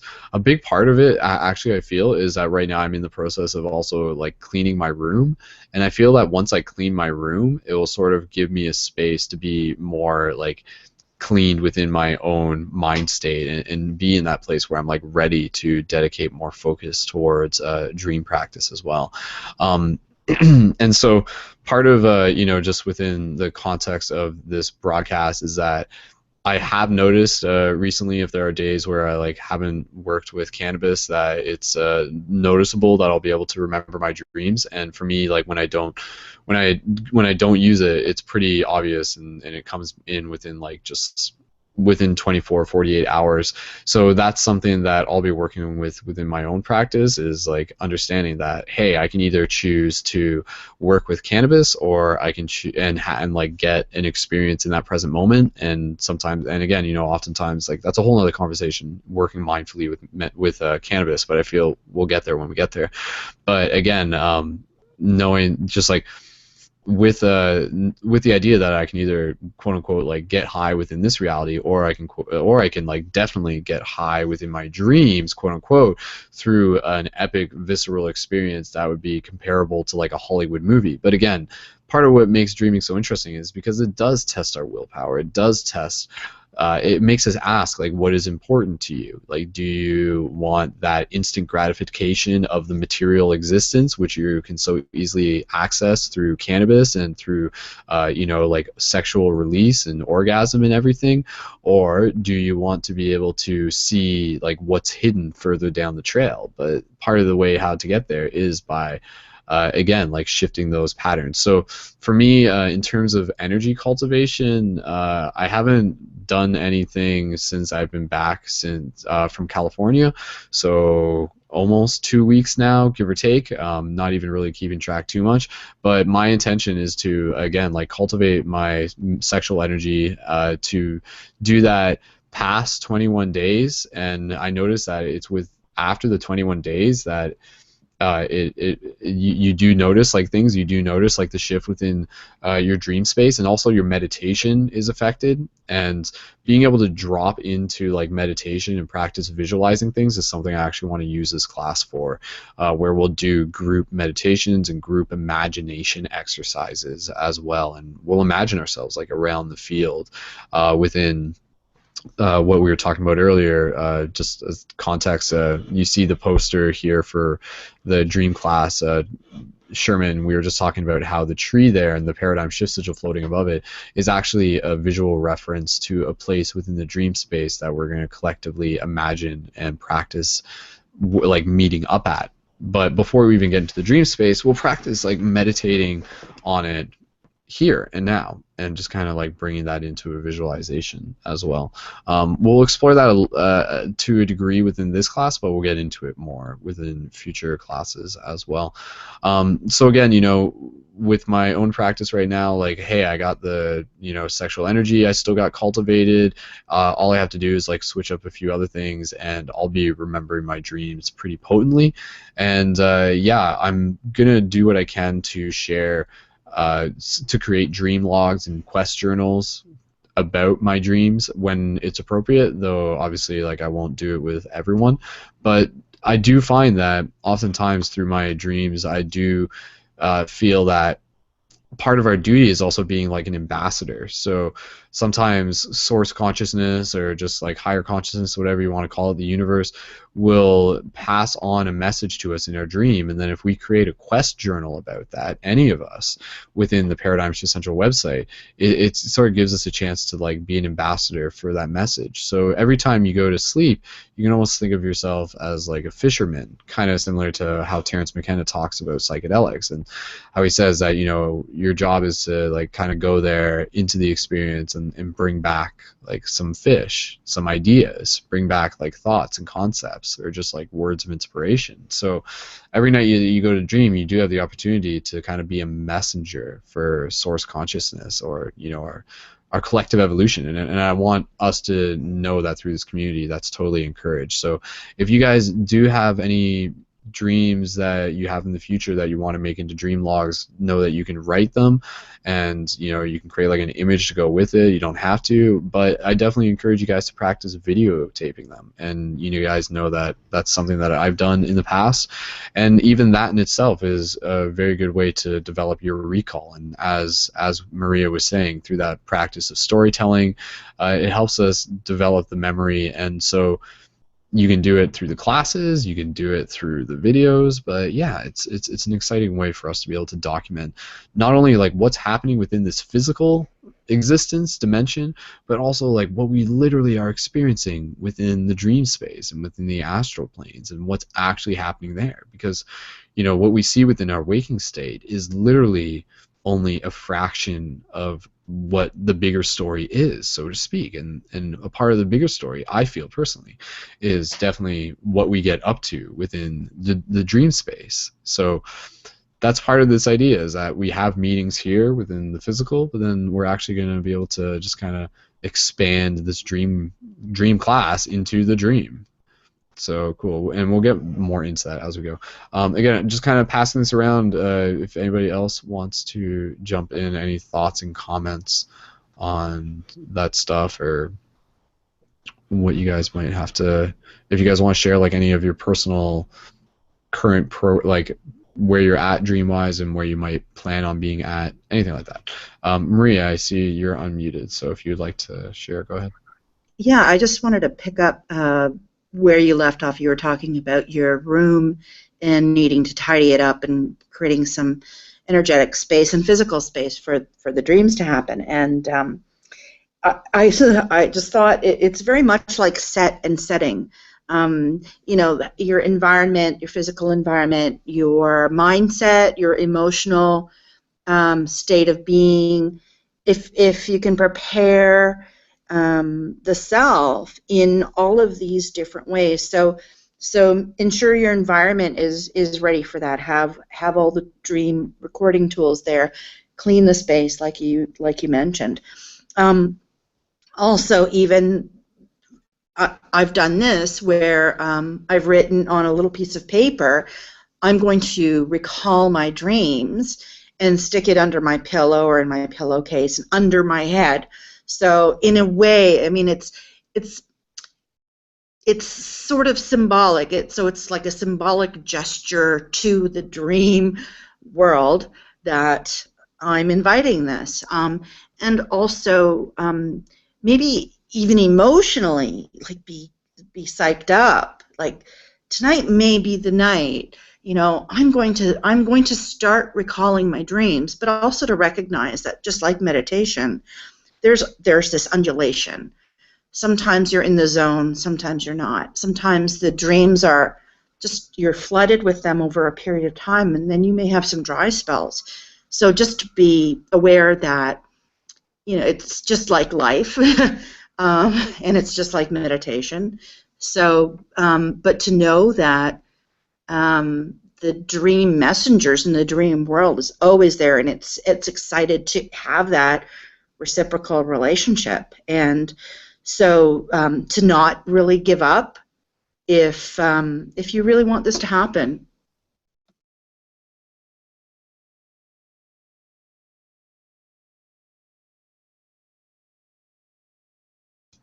Cool. Awesome. Thanks again for sharing. Maria, was there more that you wanted to share there? No, I think that was it. That was it. Okay, cool, awesome. Okay, so I'm just gonna do a little thing here. So we're actually broadcasting through the Facebook feed right now. So this is just kind of like a bonus way to record. And if I get this set up properly, in some way or another, it'll be able to manage. But anyways, I'm just going to unplug my thing so that they can hear you guys as well in the future. But what I was going to say, you know, in relation to dreams, I think it's very important to understand like why we should be interested in studying dreams, and through studying dreams we understand more about this reality, more about our place within it, and more about our potential to manifest and to co-create. And I think again that's part of the idea, is that we want to become better dreamers within our individual dreams, but also within this collective dream. So I'm just going to take a moment here to in some way explain a little bit about like what I feel the dream space is, so to speak. So basically, what I feel the dream space is more or less, the dream space is closer to where we are actually from before we are born, and is a place that we go to afterwards when we die.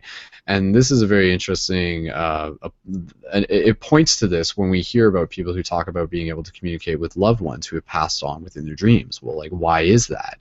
You know, like some people say, oh, it's just in their mind and stuff. But again, when you're looking at it from a more hyperdelic perspective and seeing it from the idea that the dream space isn't just this individual world created within our mind because of our memories and our brain and how things work, and it's an epiphenomenon, but more or less because that is what actually began first. Like, that is actually the place where consciousness originated from, and then it was only over quote-unquote time, so to speak, that it crystallized into this physical dimension and created these vehicles and these bodies that we call, you know, human form. And obviously, you know, human isn't just human. Hues of mana is anything.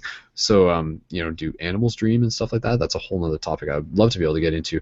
But what I was just sort of getting to within this idea is understanding more about the fact that we are multidimensional beings by nature. And our multidimensionalness is something that we can explore through our dreams. And we realize that, like, yes, like within our dream space, we can see so much of ourselves. It is a virtual reality simulator. It is literally responding to imagination. And so there's a lot of times where we'll be dreaming where we won't know that we're dreaming. But when we become lucid, when we know that when we consciously become aware of we're dreaming within a dream, then it gives us the chance to play around with the elements of the dream space, which reflect back to this idea that our thoughts create. So, I mean, if you want to go into the dream space, if you want to go to the pyramids of Egypt, you can literally kind of like think it and you'll go to it. And there's a lot of different ways to even explore like how you can travel within the dream space. And so there's a lot to say about the dream space, but I think just being able to understand that the dream space isn't just like a place within our minds individually, but it's actually a shared space. It literally is like, what at this point we can kind of just refer to as the astral plane. So, you know, when you go to sleep, your physical body goes to sleep, and then your astral body leaves your body and goes into the astral planes. And the astral planes is, again, like this infinite. You can think of it as just like a cloudy space, but it's ripe. It's almost like the white room in the Matrix or whatever. But when you don't feel that you're consciously creating it, it does have like this very peculiar effect where we can ask the question of like, well, what is filling the dream? Like, how much of it is coming directly from us, and like how much of it is just kind of like the universe filling in that present moment with something. So, I mean, the dreams in themselves, when you get to the concept of the higher self and everything, it would make sense that, yes, within our dream space, it's a chance for us to communicate with ourselves. And that's why, even within the dream space, it links into this idea of understanding that time isn't existing linearly, and information flowing through the dream space is something that can be received and actually be interpreted. So that's where you get the idea of people dreaming maybe about past lives, or you get the idea of people dreaming about the future. Again, it's within this physical dimension of reality that we have the construct of time, but within the dream space, it's this accessing into, you know, almost thinking of it as like the original internet, the interverse of consciousness, of humanity itself, and understanding that within the dream space you can literally ask questions. You can think of the dream space almost as like a technology. I mean, the word technology, it just literally means extension of like humans. So, I mean, you know, just in that sense, like, yes, like computers are technology, but even things like psychedelics, in some ways, like people would be able to say, like that is like a form of technology that can be sort of integrated and become a part of. And in the same way, the dream space is like we're syncing up with a form of innate natural technology within the experience of the mass interconnected hyperdelic reality that we all are. So the dream space for me definitely is important because it opens us up again to this concept of us being multidimensional beings and to understand that our thoughts create. And there's a lot more to it, but I want to be able to pass the talking stick around a little bit more, and we'll go through with this broadcast past 11, and we'll finish with a bit of a closing meditation as well. And again, we'll kind of leave with the intention of coming back to the dream class next class, which will be 2 weeks from now, with the intention of us like not just hearing these ideas and just like being like, oh, that's cool, that's fun, it's exciting, but encouraging each of us to bring more of a conscious mindfulness into our dream practice. So maybe that means, for people listening to this, for some people, that can also be an incorporation of like cultivating your sexual energy. So maybe if you're a person that has their own habits and stuff like that, this can be a call for you, a call to action to change your own habits. And definitely when it comes to cultivating sexual energy, you may find that like the first like week is extra challenging, but once you kind of get past a hump for yourself, then you'll feel that you'll begin to notice the results of it, and you'll actually feel a shift within yourself, because obviously cultivating sexual energy doesn't just bleed over into the dream space, it bleeds over into our everyday actions and just like inspirational energy that we sort of have behind us to create. So we'll get more into some of those topics as we continue to go on, but yeah, I just want to be able to open up the mics. And I also know we do have a new player has joined the game. Ashraf has joined. So Ashraf, if you want to share a little bit about maybe why you're interested in dreams or why we should be interested in dreams, feel free to unmute yourself and say hello, and we can pass the talking stick off. So, hey man.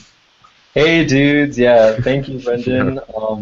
It's really synchronous that this was happening today, because I've always wanted to lucid dream since I was a kid, and I could lucid dream when I was a kid, but for whatever reason I stopped being able to as I got older.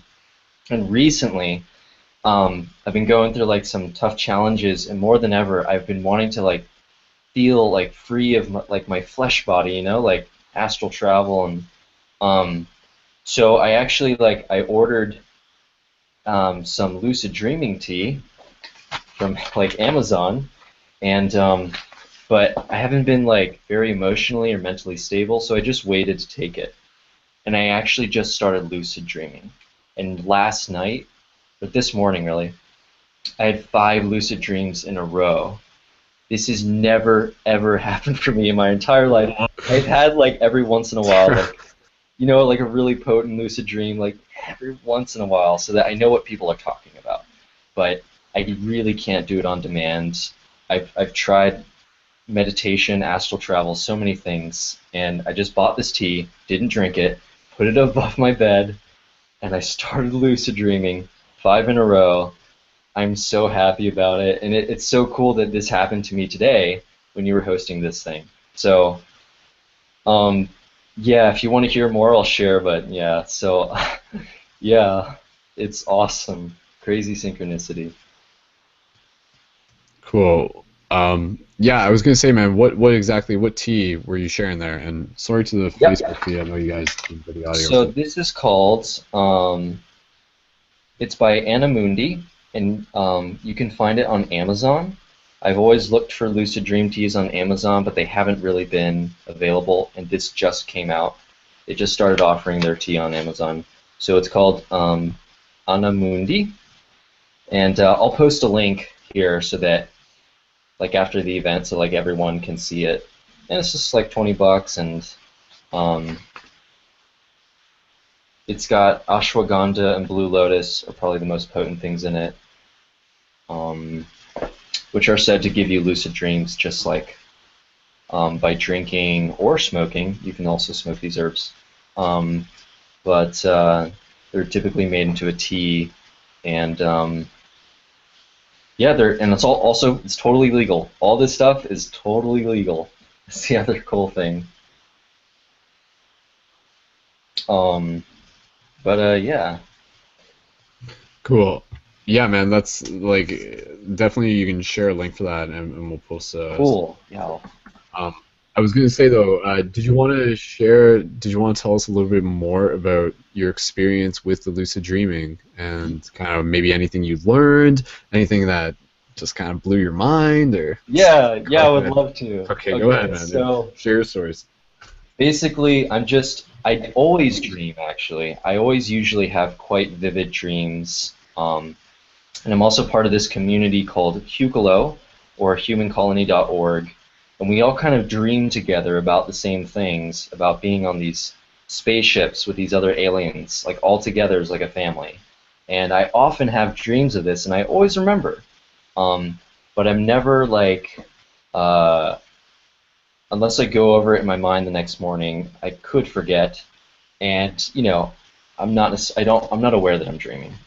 So basically, as I'm having my usual dreams, I just realize in the dream that I'm dreaming, and all of a sudden, like, I can, well, first of all, I can like fly. I just immediately just want to fly, so I just immediately start getting up, and to the degree that I can believe that I can fly like that fast. But if I start to like doubt, I fall to the ground, which is quite interesting. And but like I said, I had 5 in a row, and usually what happens is like I realize I'm dreaming, and I'm so taken, everything becomes more vivid. All of a sudden, all the colors pop out more. Sometimes my body goes numb, and I can feel my body in the bed as I'm moving my body, and so like my consciousness is like transferring more to the dream body, so that if I move my arms, I can feel my dream body moving rather than my body in bed moving. Um, and everything becomes more clear. I can move, and I haven't actually been able to like shift places, but usually the places that I'm in when I go lucid is already so interesting. Like I dreamt of this past life in New England with one of my friends, Anna. Uh, she's my best friend, and it was another life because she looked different, but I knew it was her. She had the same spirit, same energy, same soul, and so yeah, like we were in England, and I like flew around these houses, and I went to this one house, and I found her in there, and then we went rock climbing, and I was also able to fly, and like make love with her at the end, and like I don't have much of a sexual life, like like right now, so like it's freaking amazing. It's like actually, having sex. Like there's no difference. There's zero difference. So I woke up really, really happy. Like I just got to live this other life.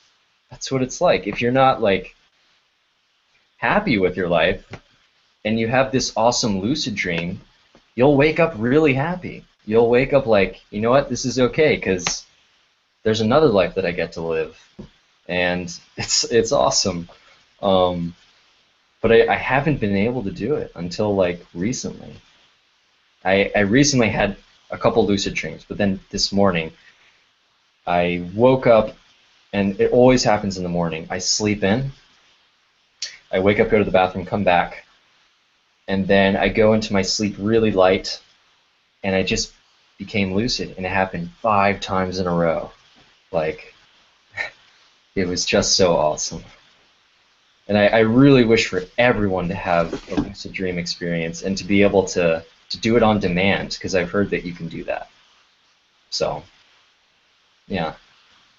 Wow, man. That's really interesting to just say, especially like you said, being able to live out your past life, or at least what was interpreted as a past life. Again, with some of what you said there, how would you feel like people should maybe incorporate discernment with like dreams, like if something, because I mean that like that's the thing with dreams, it's just like was that actually a past life, or was that our like story of a past life, but does that story like actually make it real or something like that? Like at what point were you maybe even just like using doubt within your own concept of this being a past life, or is it more just like an intuitive thing that you feel it, yes, it most definitely was, or is that just kind of like a story that fits into your perception? I know it's kind of like nitpicky and stuff like that, but No, yeah. I love the question, because I think a lot of people wonder, are my dreams just some random thing, or am I experiencing another life? Am I astral traveling? I think it's a good question. And I can always tell the difference. It's almost like I have 2 types of dreams. I'll just call one of them karmic dreams. They don't really make any kind of sense. I can't imagine ever having lived a life that's like that. Um, they're really wacky. They don't make much sense, but they're extremely emotional. I experience a lot of feelings, and I process a lot emotionally. Like if I have a dream in a haunted house, and there's like an animated clown following me.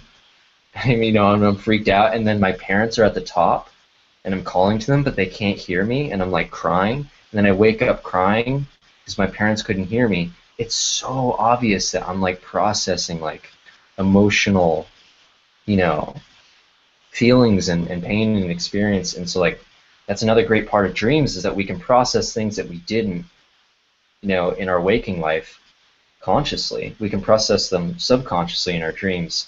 But then the ones that I consider, oh, this is fourth density or the fourth dimension, which, so like I consider that I live in the third density or the third dimension, and I would consider most of my dreams, I feel like I'm in fourth density. Everything's lighter. Basically, yeah, everything's just lighter. More things are possible, like walking through walls, gravity's lighter, flying sometimes, and these are all things that, as I'm aware of, are possible in fourth dimension or density, as people like to call it. And I'm me. I'm in my own body. I interact with other people that I know, or sometimes don't know. But there's a very obvious, at least for me, difference between a karmic dream and astral travels and adventures. Things that we're doing. It's like, where does our soul go when we go to sleep? I personally don't think it just sits there. I think it goes and does things, and that's what our dream is. It's just a continuation of our consciousness in a different way that's not limited by third-dimensional rules in physics. So.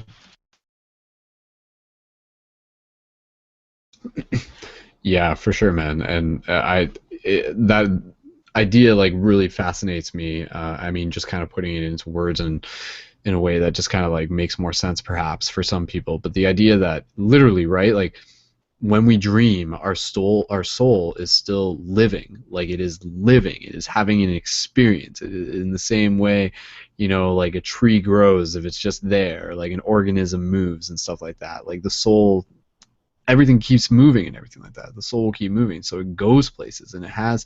And again, like with the dream space, for some people, maybe they kind of visualize it as being like out there, but don't forget that it's in there. It's in there, and in the out there is the in there. So it's a very, again, pointing back to the idea that this universe is so much more than kind of what we've been led to believe, or at least what our concepts are capable of understanding.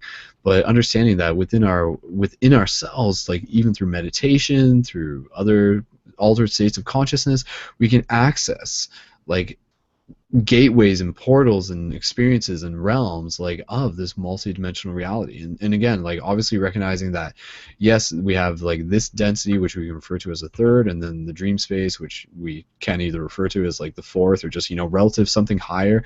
But then it doesn't stop there, it doesn't end there. It's like that's another thing to keep in mind, is that like the astral planes is not the be all end all. Like that is another like interpolation of consciousness within a space where it can interact and experience. But like there's other places, and again, they're very like fractally and yeah, very, very interesting to just sort of reminisce on what it means to be a multi-dimensional being, so to speak. But yeah, within the dream space, I think it's a good thing to just kind of yeah, like there's a lot of ways to interpret dreams, and sometimes it's like watching a movie, and sometimes it's a very visceral experience, and sometimes as we were kind of hearing from Ashraf, where you literally have an opportunity to like live out like an entire life, and then through there you actually learn the lessons, and then like those lessons incorporate and carry over into your waking consciousness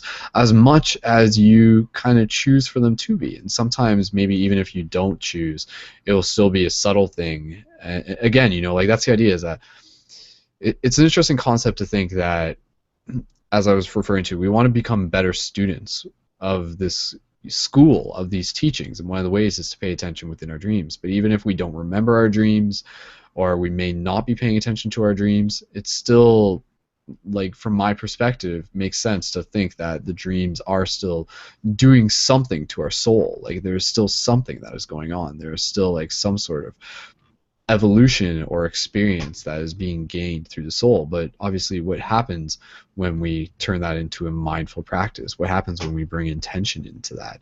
And the obvious thing is that, you know, it has a potential to just merge and create a new perception of reality, like one that is like both made from the experiences of this plane and the other plane. So, you know, there are some people and they have dreams of like healing the earth grid at night. So like that's a very interesting thing of thinking about like how some people, they'll get lucid at night and they'll literally kind of do almost what we would do within our paradigm shift, like the guided global meditations that we do, where we would imagine us floating around the earth and projecting healing love energy to it. Like I know there are people who will consciously do that within the dream space at night. And again, like that's when it comes to lucid dreaming, you know, again, you have the ability to create whatever you want to create in that moment, potentially.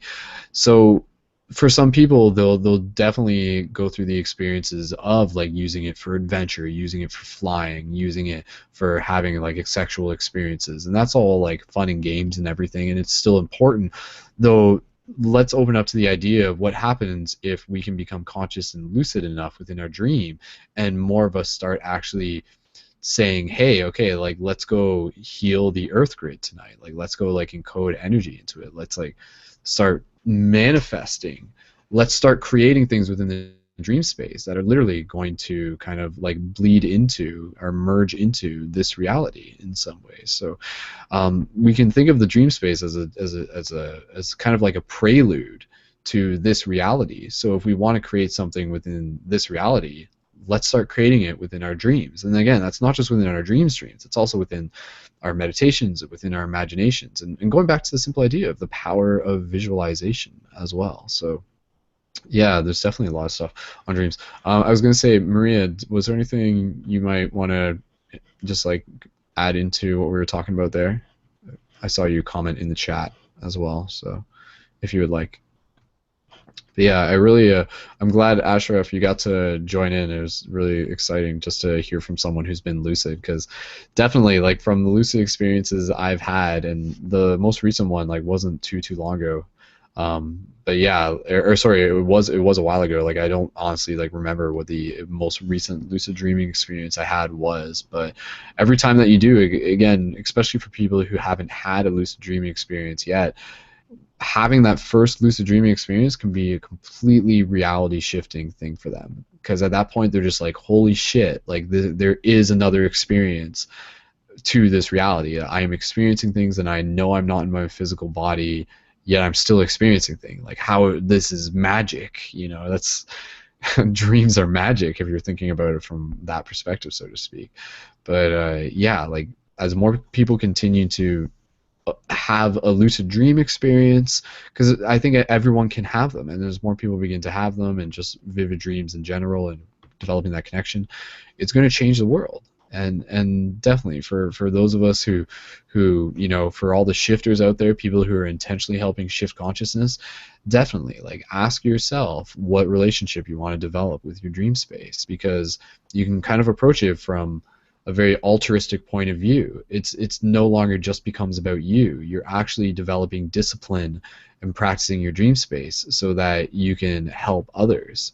And that answer may reveal itself to you in time. It may not be something that you fully understand at this point, like how you'll be able to help others through becoming more conscious within your dreams. But again, it just goes back to consciousness within the self and the waking state as well, lucid living.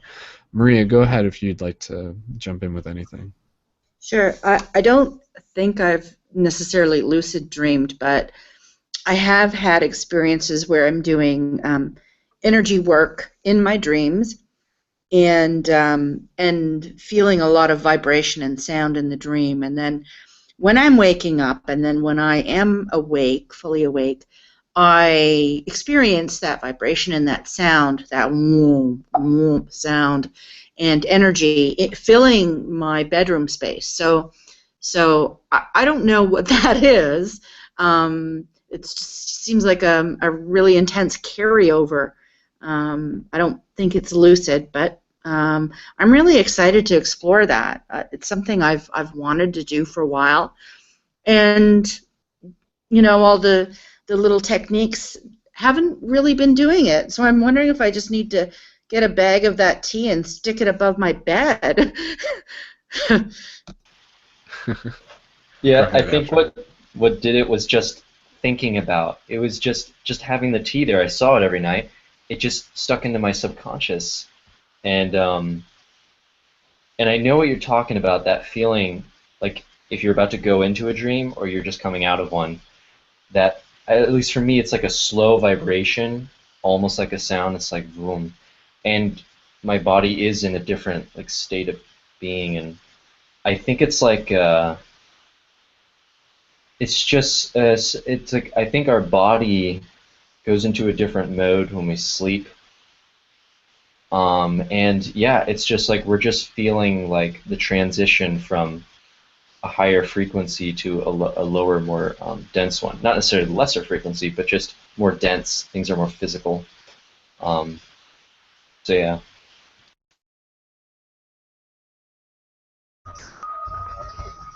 Go ahead, Guy. Yeah, I just wanted to say, like, in terms of transitioning from dreaming or just sleeping in general to waking up, like, I've definitely had, like, that experience where it's, like, a very slow transition of, like, becoming conscious that I am awake and conscious, and then having the moment of, like, sometimes especially because I've been transitioning between living in different places and everything, like sometimes I'll wake up and have that moment of like not knowing where I am, and like even like I don't even open my eyes. I just kind of have this moment of assessing my surroundings, without even looking, and just being able to be like, oh yeah, that's where I am.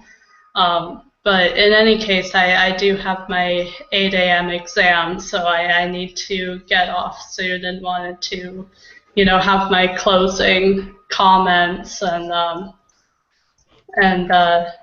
one thing in terms of my own dream experiences, I have had one dream where I became lucid at the end of it, of like, I look down at my hands, which is one tip I've heard of, to like have an intention before you go to bed to look at your hands during your dream.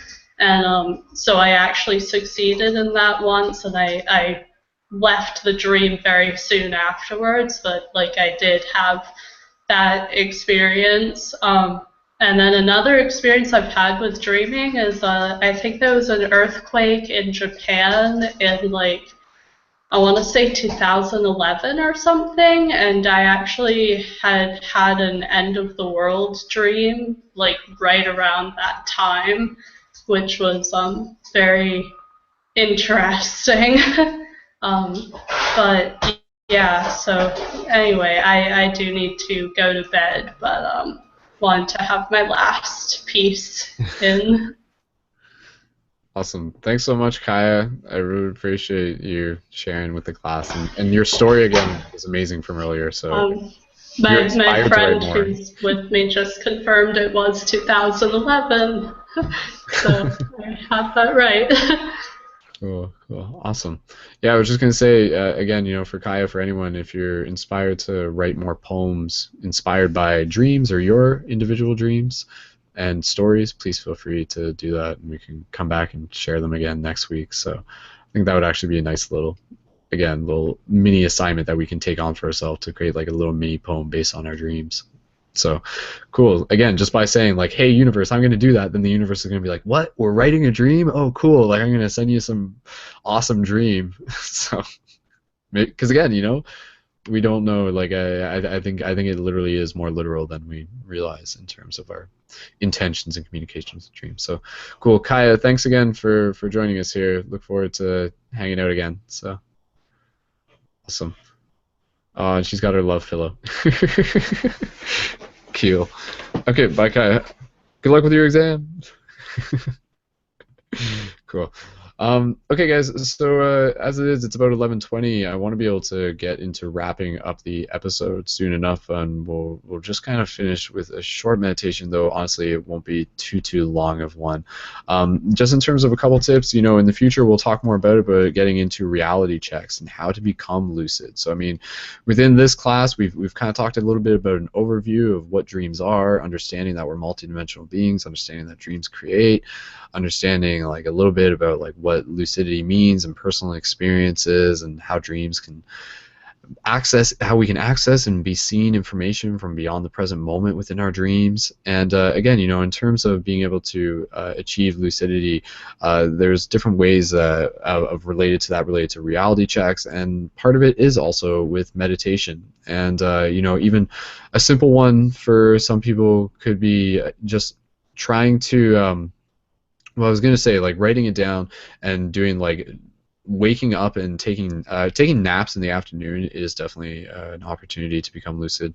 And if you want to try a tea, that's definitely a choice that you can make. But at the same time, I think doing it without anything extra is also an exciting path as well. So because that's always the thing, like with any of the other teas or anything like that, is that you just want to make sure that you don't let it become a crutch. So it's important to just work with it as an ally and to honor it, and then be like, okay, you've shown me what's already within me. Thank you, plant medicine. And then you like move off of it, right? And then accessing it again is even more meaningful in some ways for you through that practice. So yeah, we'll get more into that, and in future ones you'll be able to learn more. And if you have anything that you want to add in the future related to diets and particular dream herbs and just like other vitamins and minerals in the body, I know some of our future guests, including Laurel Lyons, she'll be able to talk a little bit more about that specifically.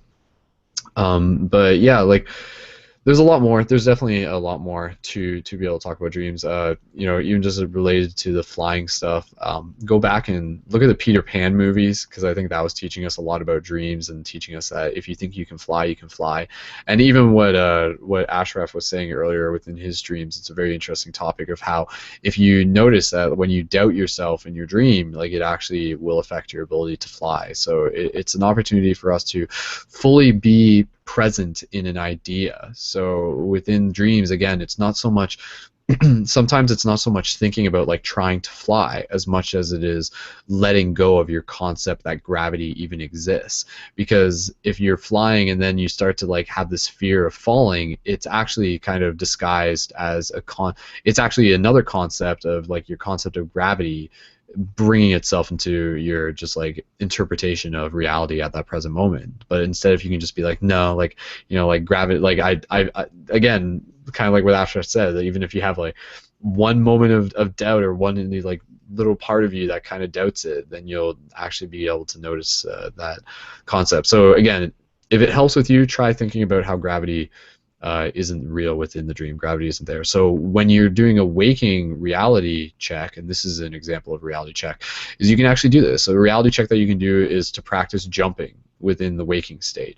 And so when you're jumping, maybe you can do it every time you like walk through, or every time at a certain time of day. So say at 11:11 you jump, or I was gonna say every time you like walk through a door or something, but that could be pretty regular or frequent. Just depends on if you don't mind like making your friends think that you're already weirder than they already think you are. But that's half the fun about this, because the last questions would be like, what the hell, like why do you keep jumping, like what's going on? So but again, within that concept of when you're jumping, the idea is that you're repeating a pattern that once you repeat it enough within your waking state, it will become a habit within your dream space, which is like part of the idea, is that you have to develop it as a practice regularly. And this is something that I'm going to be working on more too, as well, as getting disciplined with my reality checks. But it's very easy to just be like, it's not making a difference. But again, it will make a difference. You just kind of have to step into that commitment of it.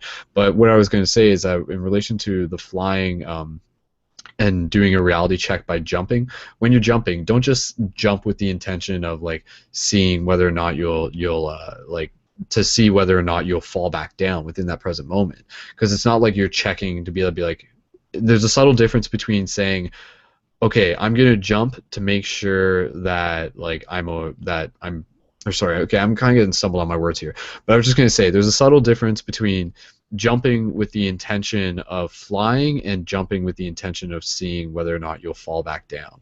Because if you're jumping with the intention of seeing whether you'll fall back down, then it's just kind of like you double checking to confirm that you're within this reality. But what you're going to want within the dream space is that subtle difference of really believe every time that you jump within the physical reality, don't just jump to see whether or not you'll fall down. Jump with the intention to fly. So that's kind of what I'm saying. So every time that you jump within this waking reality, put your full heart into it that, hey, you just might be able to fly in that present moment. Because otherwise, there's a possibility that within your dreams, you could get to that moment where you're like almost lucid and you'll be like, oh my God, I have to practice jumping right now. And you'll practice jumping and you'll actually fall back down within your dream. And again, that's because you're still holding on to the idea that you think like gravity is actually real, and then you might actually like just walk right past a moment that was potentially lucid. Lucidity could have been enabled in that moment. So again, when you jump, put your heart into it and see yourself flying. And again, you know, Peter Pan style. So cool, guys. And yeah, definitely as a class progresses, looking forward to being able to hear some practical tips and experiences and stories that we all have to share. And that's the idea, is that there's so much more about dreams to be able to get into. I just want to be able to open up the microphone again if anybody else has anything they'd like to share, or any even feedback or ideas for what they would like to see from the class.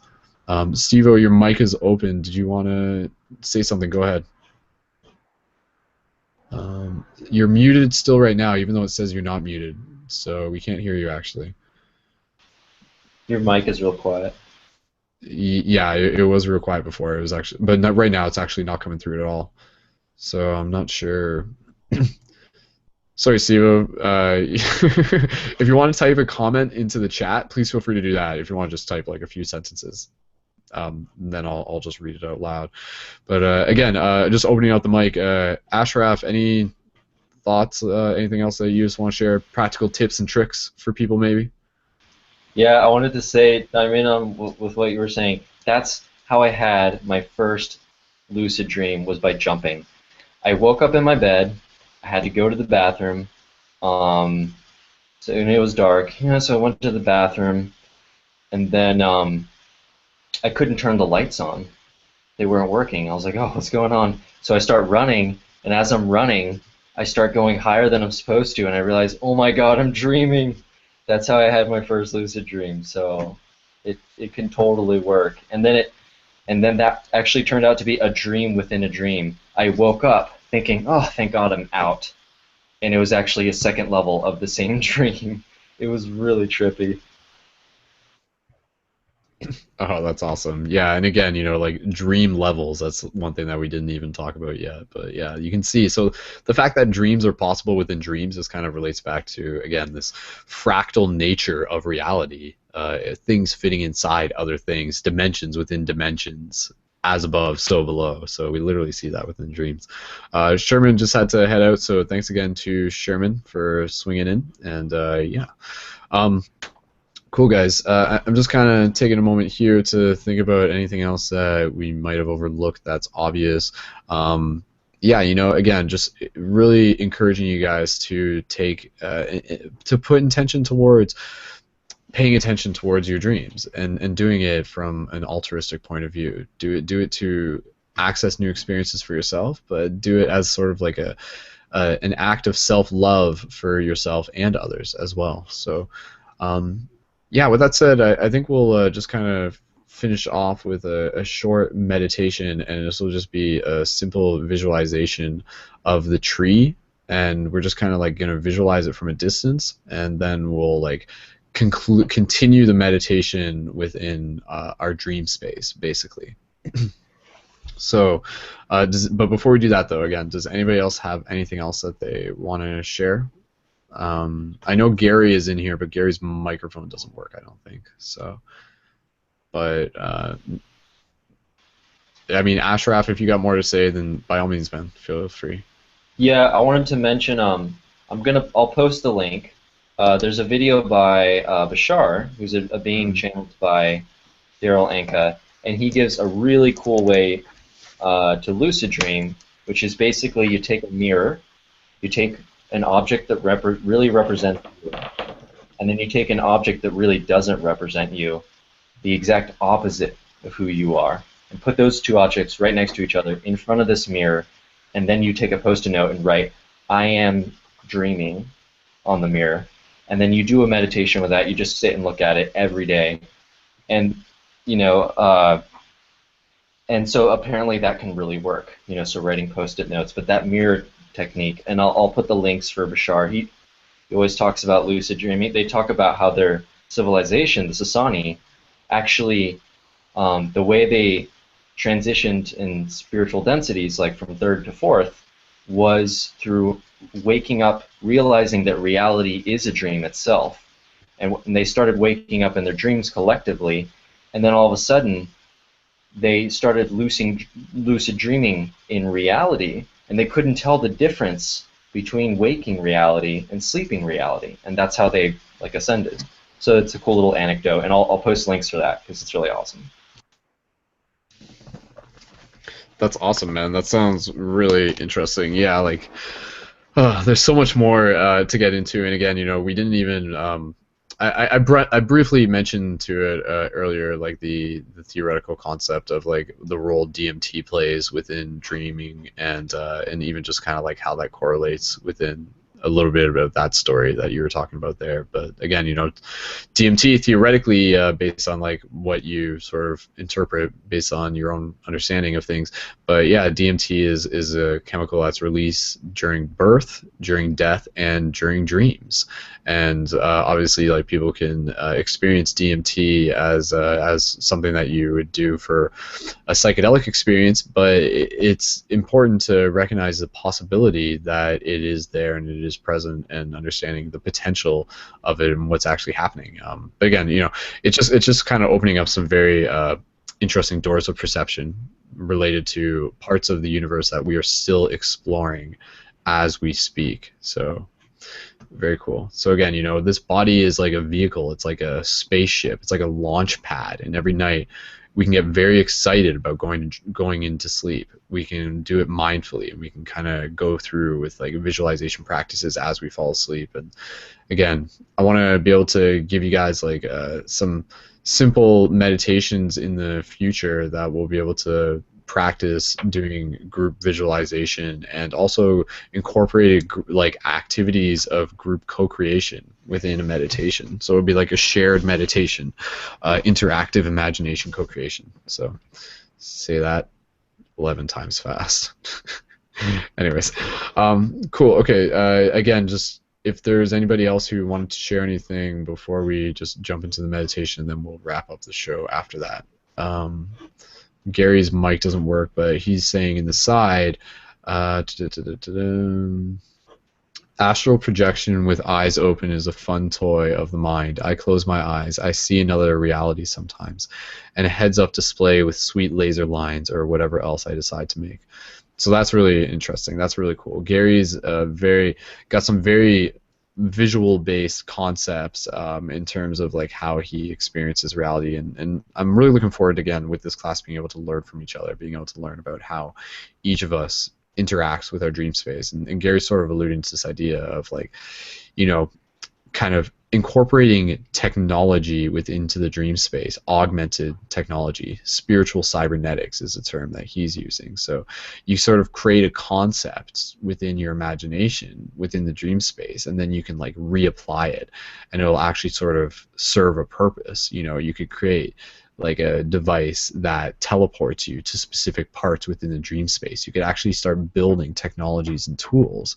I mean, how cool is that? Say every time you go into the dream space, it's like entering back into a video game that you were previously playing, and you have items that carry over, and then you can have technology that you can call into that moment and say okay, this is a technology that will yeah, you could manifest an awesome speeder bike or something, or you could say you could call up some ascended masters or something like that. So it can get very creative. And one of the things that I'll just sort of mention briefly, within the dream space, I love the idea of doing training within the dream space, kind of like the Matrix in a very literal way. And it's no mistake that the Matrix is so similar to everyday life and the dream space, and metaphors related to that. But being able to do martial arts training within the dream space, for me, that's a really interesting and exciting thing. And again, we'll get more into all sorts of awesome stuff a little bit later into the Paradigm Shift Dream class. So I will just say thank you so much to everyone who is listening to this. And of course, this is a part of a bigger project, paradigmshiftcentral.com. You can check that out if for a reason you have not yet, you may be new to the project, and you'll see that it is a real world game to help shift consciousness. And we are building a global team of shifters and creating paradigm shift communities across the world. And we are also a team of media creators. So this broadcast, if you're listening to the video, if you're listening just to the MP3, there is the video version of it online through the website as well.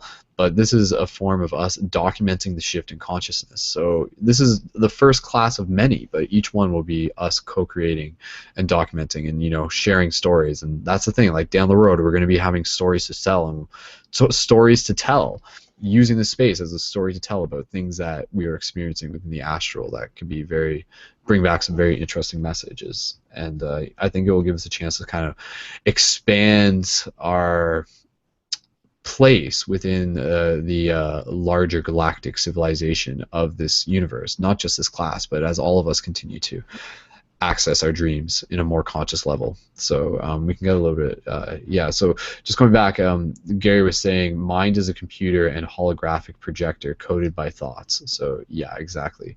And Maria's pretty excited. She says, I feel like a kid in a candy store. So yeah, Gary's talking here. He says, I've had my spiritual armor on for about a month now of my own design. It finally stuck. Helps maintain positive vibes and energy balance. Spiritual nanotechnology manifests some. So yeah, I'm looking forward to getting Gary's mic working in the future and just being able to hear more about how he's brought this into his own reality. And again, more practical tips, but just the concepts are there. So lucid dreaming is a portal to some very exciting potentials. And again, it goes back to us practicing our place within the universe as creators. So Steve was saying, I was going to mention, even though I do not dream, I know that doubt and fear can destroy your reality. So yeah, definitely. Dreams teach us that. You know, there's a lot to dreams. And again, within the dream space, what we were talking about, if you doubt that you fly, you can fly. So the dream space is about letting go of doubt and letting go of fear, and that will appear to you in many different ways, and you'll see parts of yourself, and you'll be given the opportunity to transmute and to literally, you know, going back to the alchemy concept, literally transform who you are. And sometimes within the dreams, you'll see as I said before, the dreams will show you the hero and it will show you the villain within yourself, and you'll do things within your dreams, and some of it will be like, wow, that was awesome, I feel so awesome with what I did. And then other parts will be like dreams of you, like, you know, like hurting people or hurting a friend or something like that, and then you'll wake up and you'll be like, wow, you know, I didn't feel good about that, but acknowledging still that there is a part of you that is that. But then that gives you the opportunity to say, like, well, do I want to bring that into this reality, or do I want to transmute that, or do I want to, you know, dissolve that fear, or look more into that. So dreams are a beautiful non-linear way for us to learn more about ourselves. And yeah.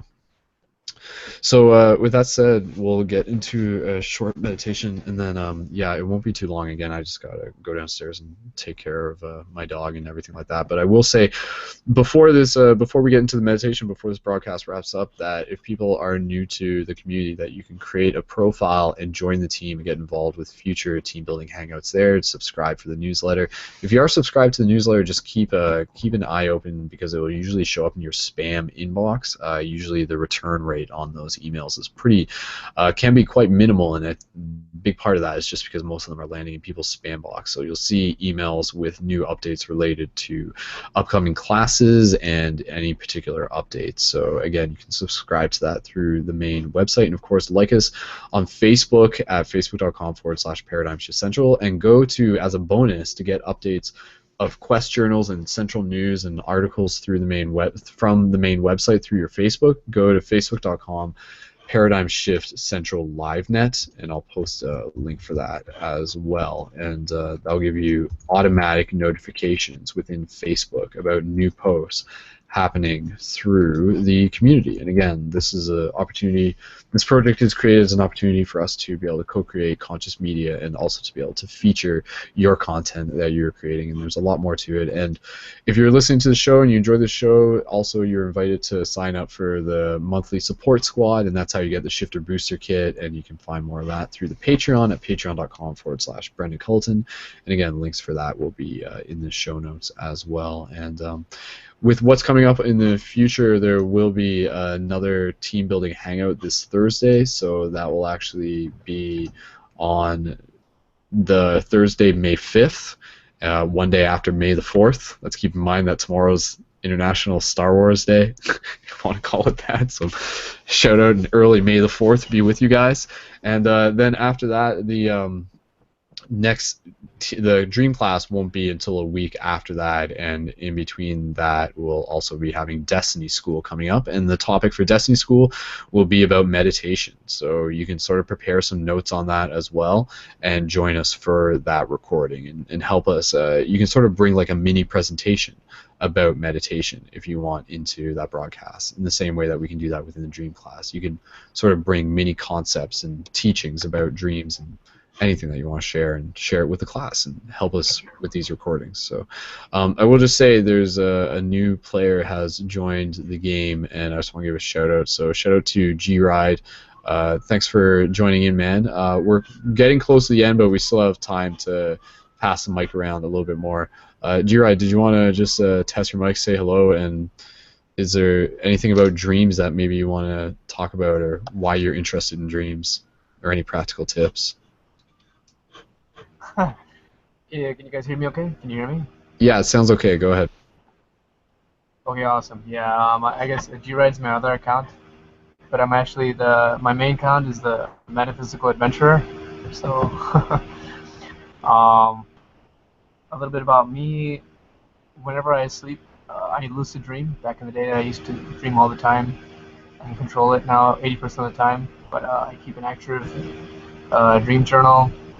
I'm attending the School of Metaphysics, where we practice dream interpretation in the universal language of mind.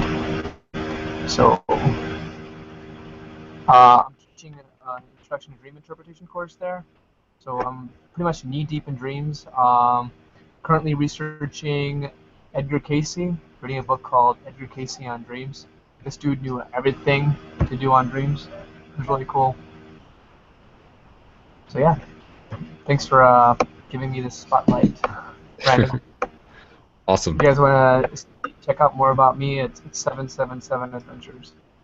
Cool. Yeah, if you can post a link into the chat here on the side, we can put that into the show notes too. But yeah, no, that sounds pretty interesting, man. Obviously, you've definitely been doing a lot of research, and I mean, like, do you guys get a lot into the esoteric teachings, kind of like Gnostic teachings from that perspective? Just, so what we do at the school is go ahead, yeah. we tend to we interpret like religious texts in the universal language of mind. Like one thing we did recently is interpreted the book of Matthew in the universal language of mind. And the universal language of mind, a little bit about that is it's the language of the subconscious, which is basically images and emotions, which is also how we do dream interpretations. Yeah, it's very fun. Cool. Yeah. Like, I mean, with some of the stuff that I went to in the past, there's a London Gnostic Association. There still is where I am, and they still have meetings, and I'll actually get around to checking them out, because a lot of what they do is like related to astral projection, lucid dreaming practices, and everything like that. But yeah, they often refer to sort of like this innate language of symbolism that has existed throughout eons, throughout ages, and everything like that. So I mean, if you're seeing specific things, if you're seeing like blue sphinxes within your dream, yes, there can be a subjective interpretation to it, but it's also the idea that like some of those symbols actually hold ancient energies or ancient correlations and things like that. So yeah, I'd be interested definitely in learning more about just kind of some of the ways that you guys are able to interpret dreams and any of the information that you're called to share in the future. Most definitely. So, um, And if we were joining this like about 2 days ago, this whole weekend, starting from Friday till Sunday midnight, we were doing this thing called the National Dream Hotline, 54 hours of nonstop dream interpretation, oh wow. hosted by the school. Yeah. Oh, that's cool. Actually, yeah. I mean, just for what it's worth, because I didn't mention it earlier, but I did have a dream. I did have a dream earlier in the week, and there was like one part that I was able to remember, and it was really interesting because I was like interviewing a talking like monkey chimpanzee, and it was really interesting. It was just like this like moderately hyper intelligent monkey that was able to communicate in English, and I was just like so fascinated by it. So I was just like filming it in my dreams. But to me, I'm just like, that seems like a very symbolic thing in its own way. So I was just like reflecting on how that made me feel and stuff. And then it's just like, that monkey taught me a lot about myself. And I'm just like, we're not too different, us and the talking monkey, or the monkey that dreams of talking.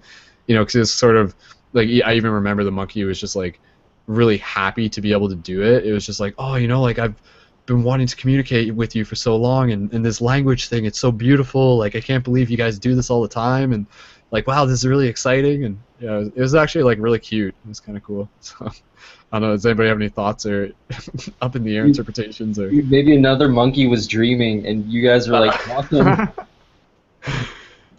oh yeah, maybe, yeah, exactly right. Like, what do monkeys dream of? Like, oh yeah, I could say a little bit about that before we go. G-Ride, if you wanted to jump in, go ahead. Yeah, so I can give you a quick dream interpretation on the way that we do it in the universal language of mind. Yeah, I'd love that. So we see animals as sort of like habits, or like habitual ways of being. And how I would interpret this is sort of that you're becoming more in touch with certain ways of being, and you're able to communicate with that pretty well. And I mean, that's all you shared with me, and it seems like you're pretty harmonized with that aspect of yourself. Depending on how big the animal it is, it means how prominent that habit is in your life. And if you could tell me more information, like one thing I also pay attention to is like your emotions within the dream, and then when you get up, if there's like some kind of correlation, like how you felt in the dream and then how you felt outside the dream. What can you tell me about that? Yeah, no, that's good. That's good. And we were talking about that earlier about, for some people who may have a hard time getting past like what the symbolism meant, to just bring it back to the feelings that you had correlated with the dream, and that can be a reference point to write down within your dream journals as well. But yeah, no, like I felt, I mean, there's other stuff that happened in the dream. My dream recall is not fully there, but like, yeah, like I felt like happy that I had the dream. It felt like a rare occurrence. So yeah, I felt like gratitude upon waking up from that dream, I would say. So yeah. That's really cool. I'd like to share something, a new thing in my dream, if I can get space for that. Yeah, by all means, man. We still got time. Yeah, for the first time ever in a dream, because I do this more often now in real life, because I'm also studying this. I mean, as Metaphysical Adventure, I'm researching all things dreams, metaphysics, and astrology. So a lot of people, I ask their astrological signs and their significance. So the first time ever in my dream last night, I asked, it was actually two officers, a male and a female, who pulled me over, their astrological signs. And it was really interesting because the man, he was a Sagittarius sun sign, Capricorn rising, and the female, she was a Capricorn sun sign, Sagittarius rising. And I'm a Sagittarius sun sign. So that was my first ever like experience with that. That was pretty exciting. It was a really good dream. What would you have to say about that, Brendan? Well, I mean, astrology-wise and everything like that, I'm sure a few people wouldn't really be able to know exactly like what the emphasis, why that was like so exciting and everything, like with the just like kind of understanding that the nature behind oneself is correlated to the astrological signs. But what I was going to say though, like what I'm interested in is just like the degree of conversation that you're actually able to have with the dream characters, quote unquote.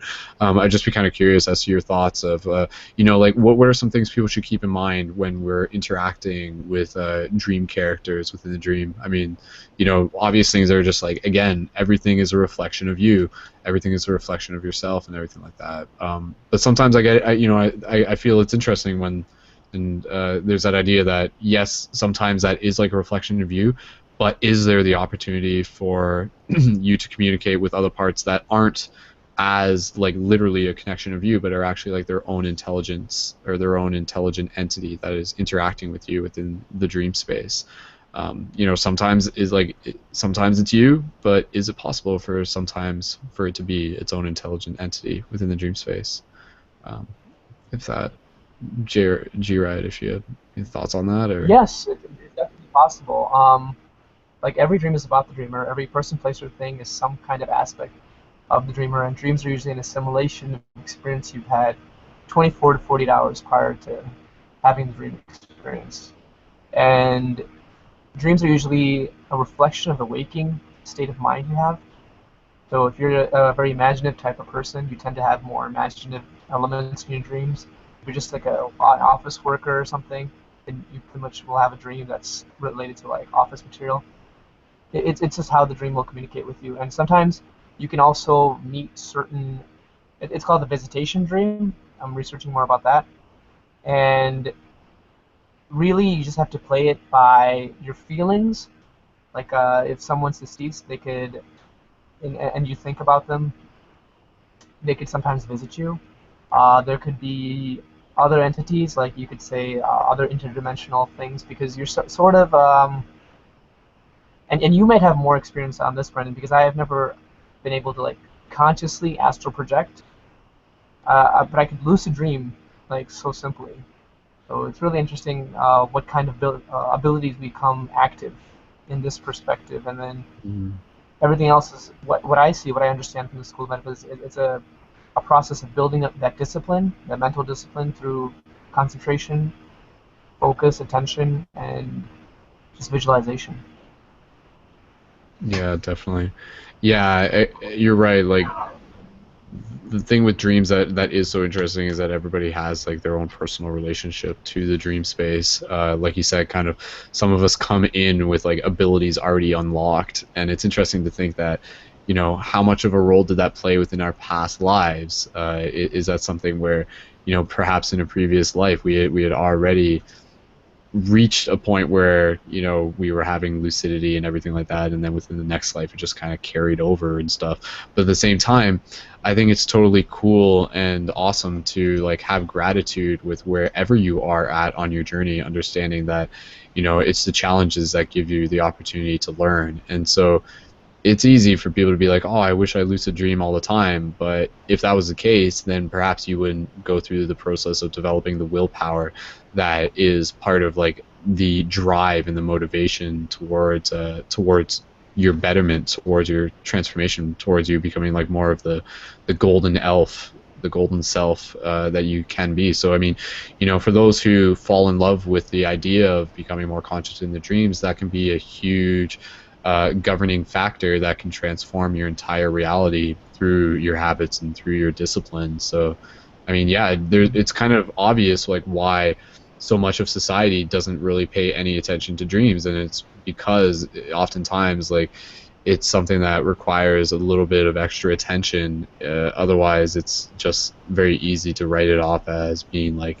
nothing too important. So I think it would be a very interesting idea to live in a society that viewed dreams as being valuable, not just for the dreams themselves, but for the practices and the habits that they kind of help encourage and go hand in hand with. So then that's, again, what we're doing here. Starts off in individual circles, but yeah. So shout out to everyone for being here.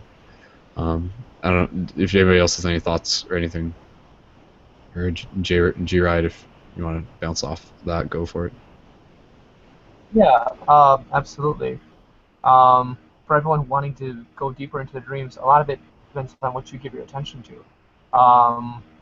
just by being in, like Brendan said, just by being in a conversation like this, you're already putting more attention to this, to knowing the self through dreams.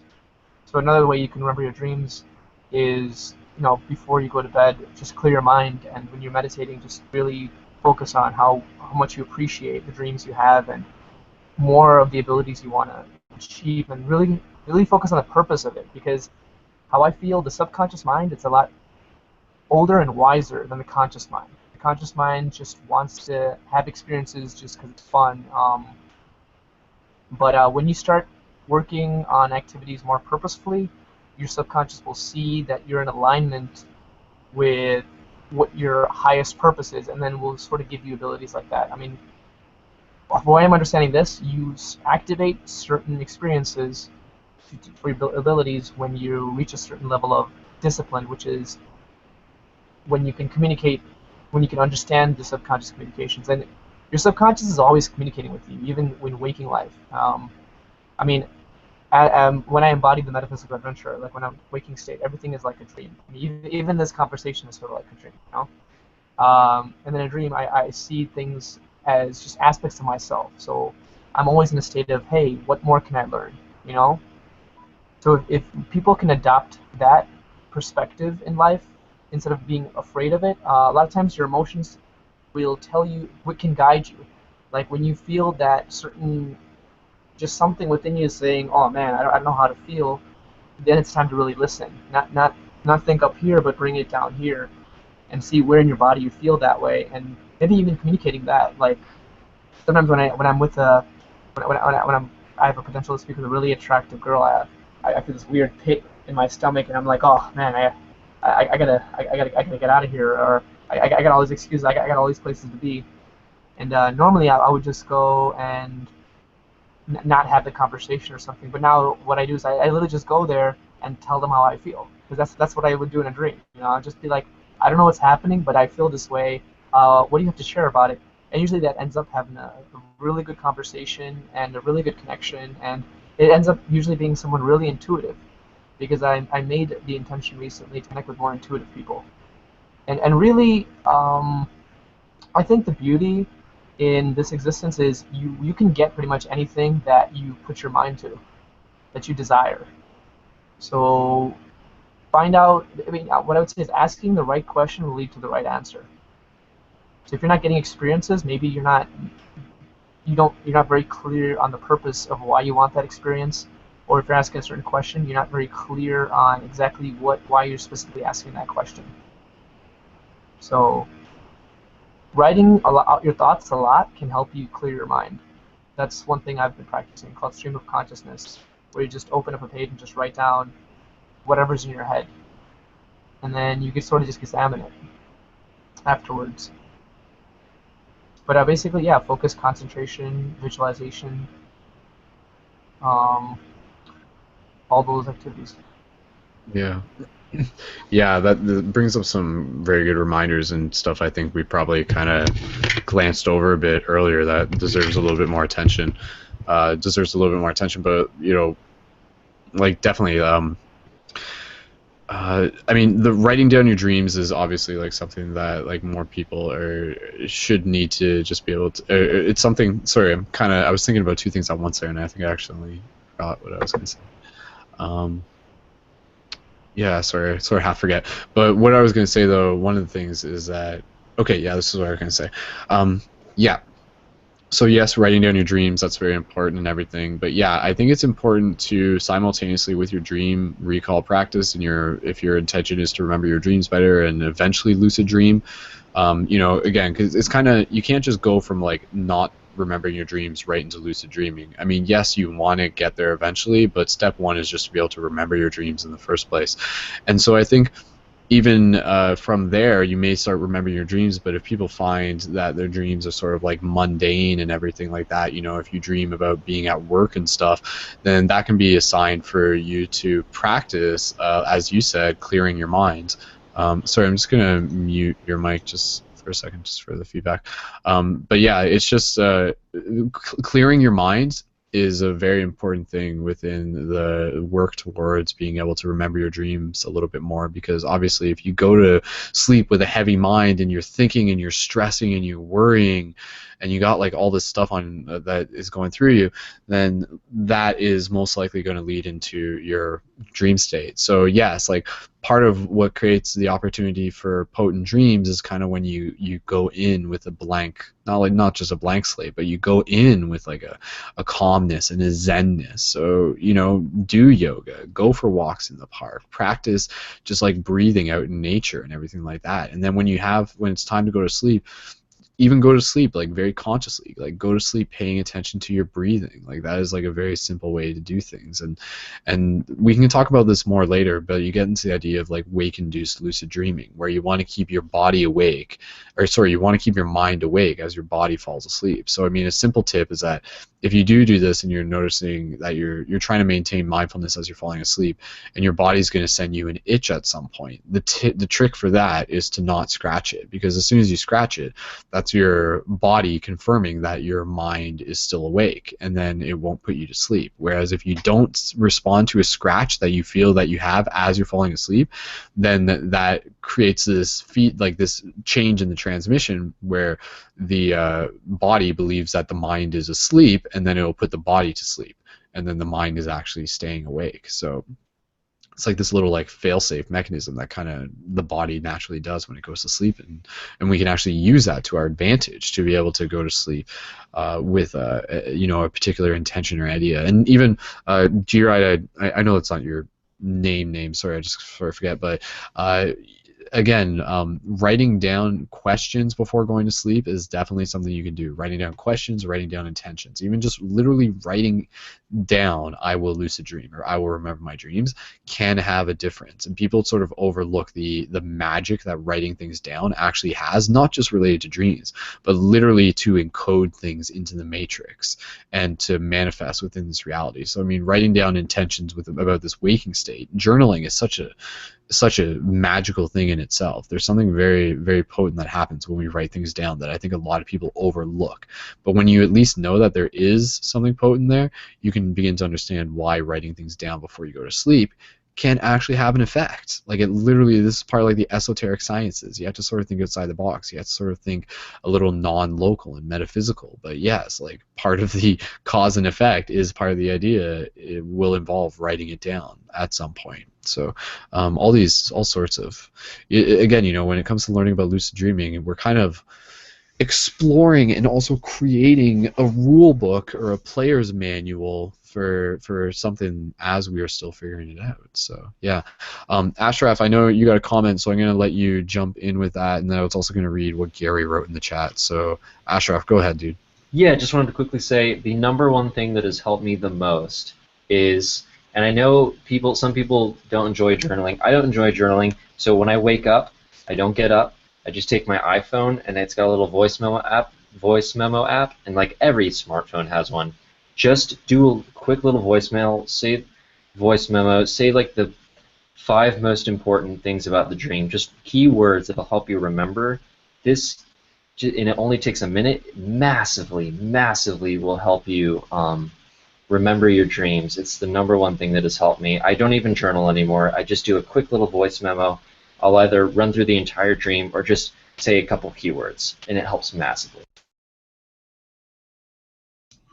Yeah, awesome tip. So again, like having the voice recording, if that's something that makes more sense for you, then definitely practice using that. And again, encouraging you guys to try doing stuff where what I've done as well, where I film a video of myself with the intention of it being something that I'll share online, right into the camera in that moment, and that becomes my like voice memo log. And again, like oftentimes it's when we're starting to tell the story, when we have a motivation for telling the story, that we start to access like those other parts of the memory, and things sort of jump point from one thing to another. Kind of going back to even what Maria was saying, when we understand that this ties into the idea of things being very yeah, like the universe working through a series of portals and like hyperlinks and jump points. And I know these words aren't super technical, but it's basically the idea that like through one word, that word is a portal to a lot of other ideas and thought processes. And so, I mean, whether you're writing down your words, but when you're just like speaking things, you'll notice that as you're speaking about them, the ideas begin to unfold. They begin to open up to new ideas. So yeah, it's kind of interesting just to sort of think about it that way, that as you unfold the dream, it begins to continue to like unfold, and then as your recall gets better, like it can get, your dream recall can be like huge stories, literally. I see people do this all the time, and that's the exciting thing about this dream class, where we'll hear people come in and talk about their dreams, and they'll just be like, oh yeah, like here, let me tell you about the amazing time where like I transformed into a magical creature and visited the astral city, and then like all of this stuff happened, and it sounds like some crazy sci-fi novel or something. But just imagine being able to recall your dreams in that detail, and again, like actually waking up with an exhilaration of the fact that you did experience this, and that's like the exciting thing, is that, yeah, knowing that, you know, people get caught up and be like, whoa, well, is it real or is it not real? You know, when you sort of get into this idea that everything is equally unreal, you realize that what matters is the fact that there was an experience, and the experience is what is real, if we're referring to real as like something that counts. So if there's an experience, then it's real. So when you experience things in your dream, you can consider that as real, because it has the potential to influence who you are and who you are becoming. So if you just want to think about it that way. So I was going to read, Gary left some comments in the chat from earlier, and he says, he was saying, he's talking about his wearing his spiritual armor, and he says it's a lot like Doom 4 armor. Doom 4 is a video game, some more video game reference there. And he says it's actually like white chrome, which is a very awesome visualization.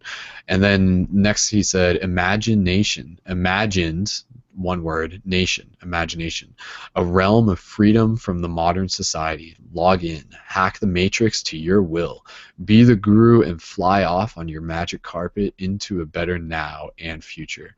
I'm always wandering around the city looking for familiar faces, followed by tidal waves and tower escapes from security guards. LOL, most common dreams of mine. Subliminal nonverbal language should have an autocorrect. LOL. I always crave action in my dreams, like adventure, totally done with romance. LOL. I have a spider I used to help to exorcise entities out of my third eye. It died last winter. Still lives in my home. Interesting. Cool. And then, yeah, he's saying that he practices online exorcisms and distance healing. That's some next level stuff right there. He said, Gary continues, he said, I tried to film myself light bending in total darkness. I see a lot of swirling glowing orbs on my iPad.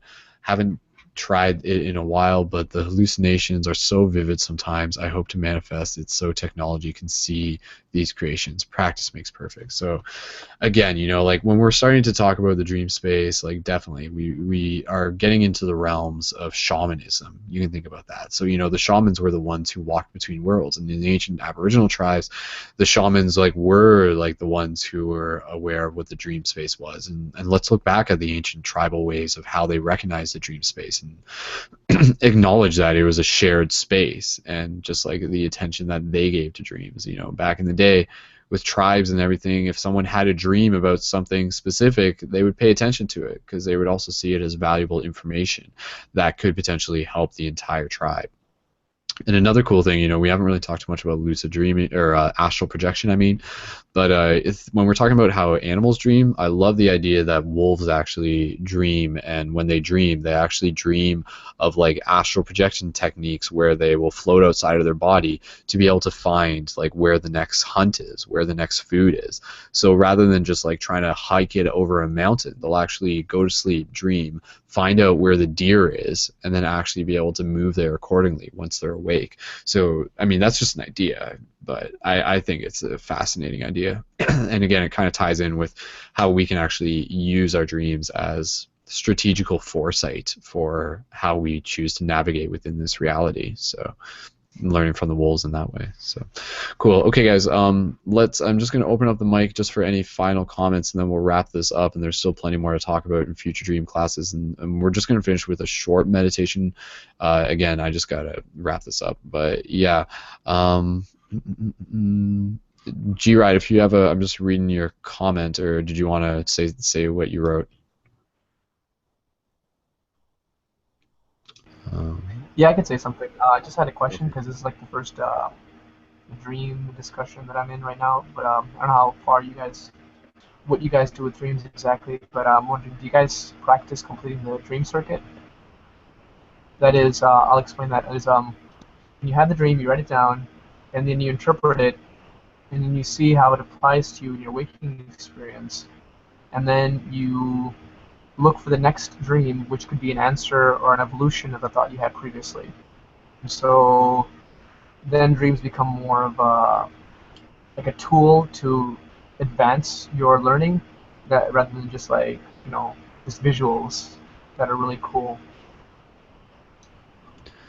Most definitely, that's something that I want to be able to encourage people to be able to keep in mind. And this is the first like launch of Dream Class that we're doing. So this is like the first hangout. So I mean, you got here just in time. So I mean, yeah, we're like. So exactly, yeah, the concept of this is that, there's no specific curriculum. It's something that we're creating together. So the idea is like, hey, let's bring in ideas like that. But yeah, what you're suggesting there, I even like that term, completing the dream circuit. You're right. So opposed to just like having an awesome dream and then just being like, wow, and then not really fully bringing it back into a form of like practical embodiment, you might miss out on the full value of the dream. So you're right. Like I think that's an important note to just keep in mind, is that like dreams are they have like a nutritional value for the soul, and when we dream them, we sort of have to like take that and like put it into our garden kind of thing, with intention, with our hands, with our practices. So yeah, just kind of whatever visuals work for people in that sense. But yeah, no, that's awesome, man, and I really like what you brought to the show tonight, and yeah, I'd love to be able to hear where things are going in future episodes, and everyone here is most welcome to be involved. And again, like that's the idea. We're going to be getting lots of other guests call in, and we'll get people who would be like, yeah, I lucid dream every night, here's a crazy story or something like that. But again, I'm really interested in this being open to the people who aren't lucid dreaming every night, and using this as a chance for them to be encouraged and inspired, and know that you're not alone, and that there is, just by knowing that there's a team of us actively working to be able to help become more conscious within our dreams is a little motivator within this reality. It kind of, again, it gives us a shared direction. Part of the Paradigm Shift Central real world game is to help shift consciousness and to evolve our own story as well. So yeah, just really looking forward to being able to see where again things continue to unfold. So huge shout out to everyone for being a part of this, and yeah, still lots more to come. I'm just going to read. Gary said, Ashraf actually said, many things, seeing spirit, seeing thought, seeing things that are higher dimensional. Ashraf, did you go ahead? I was just yeah, in reference to Gary asking, but what's the third eye for? So, I was saying for seeing spirit, seeing truth, things that are higher dimensional, and that when we do psychedelics and other things like that, our third eye opens up all the way temporarily, and that's what gives us all these crazy hallucinations. Or, that's one possible reason, I guess. Mm-hmm. Yeah, and I mean, we only briefly mentioned the third eye within this broadcast, but yeah, tying it into the third eye kind of being like a portal to the moving through the dimensions. So I mean, it's very peculiar that for reality to kind of be like locked into one so well that it creates this illusion, because normally things are like so much more hyperdelic and stuff. Just as a little bit of like side inspiration for people who are interested, I watched a documentary today on YouTube, True Hallucinations. It's a Terence McKenna documentary, and it came out within the last year, I believe, and it's just what a guy made on YouTube. But it really is just an awesome documentary where you just kind of hear a little bit about Terence McKenna, and he was a very interesting advocate of altered states of consciousness and talks a lot about like the intelligence of mushrooms and everything. And it does get into sort of revealing again a lot about the idea that there's more to this reality than meets the eye, but to keep in mind that that information is sort of parallel to the potentials within the dream space. So yeah, we'll get more into that down the road, like the crossovers between how we are learning similar things within the dream space as well as what we're learning within the psychedelic space. And definitely within the psychedelic space, again, you very literally have the opportunity to realize that your thoughts are creating within that moment, especially when you go into like meditations and everything. And again, you know, it's very interesting to notice the common similarities between the psychedelic spaces, the dream spaces as well. So because, you know, it's all source looking in on itself in one way or another. Just reading Gary, he wrote here, he said, one dream taught me how to clear the ether realm of Earth on a global scale. It was like grabbing all red and green energy in the air and shrinking it into nothingness. I practiced it, and the next day totally showed up as an anomaly on the human resonance live feed. Like, it really made a difference. And yeah, so I mean, again, I think it's really interesting to just sort of hear about like how people are using the dream space as an opportunity to help make a difference within this physical reality as well. So G-Ride, did you want to say what you just wrote? Otherwise I was just going to read your comments and we'll wrap things up here pretty soon as well, FYI. So G-Ride wrote, he said, experiences are temporary, but understandings are eternal. Know that commitment to the self may not be the most convenient, but it will be the most rewarding. Awesome, yeah, definitely. So something that we've said in the past when it comes to lucid dreaming, the key that, and this is the key that you can't be given this. You have to create it for yourself. But the key to accessing like the higher states of yourself through lucid dreaming and everything related to that is consistency. So consistency is something that you literally have to create it yourself, and you can use that as a visualization. You know, you're molding that key through your actions and through your habits. So again, you know, for people listening to this, like, I'm going to continue to cultivate my sexual energy as just my own personal journey, but you know, I hope in me doing that, for some people it can also be an extra little bit of motivation for you to do it as well, knowing that, yeah, like, what happens once you get past day 21? Theoretically, you can get to the point where you're like having very interesting, potent dreams every night. And again, you can get into the opportunity for us to even start having shared dream experiences. So yeah. Cool. Okay, so again, just opening this up, anybody else have any at this point, we'll say, like, final thoughts, comments, or practical tips that they want to leave with people listening? And if not, that's totally cool. Cool. So Ashraf, G-Ride, Maria, you guys were talking the most. Did you guys are anything else? I mean, you can just say, like, so we'll just kind of move past that. So feedback on just what you guys thought of the class in general, if you guys want to share anything related to that, how much fun you had and everything. So yeah, I think this is good. I think there should be a lot more discussion on dreams. I'd like there to be a moment, maybe like a National Dream Day or something, where everyone's just focused on dreams.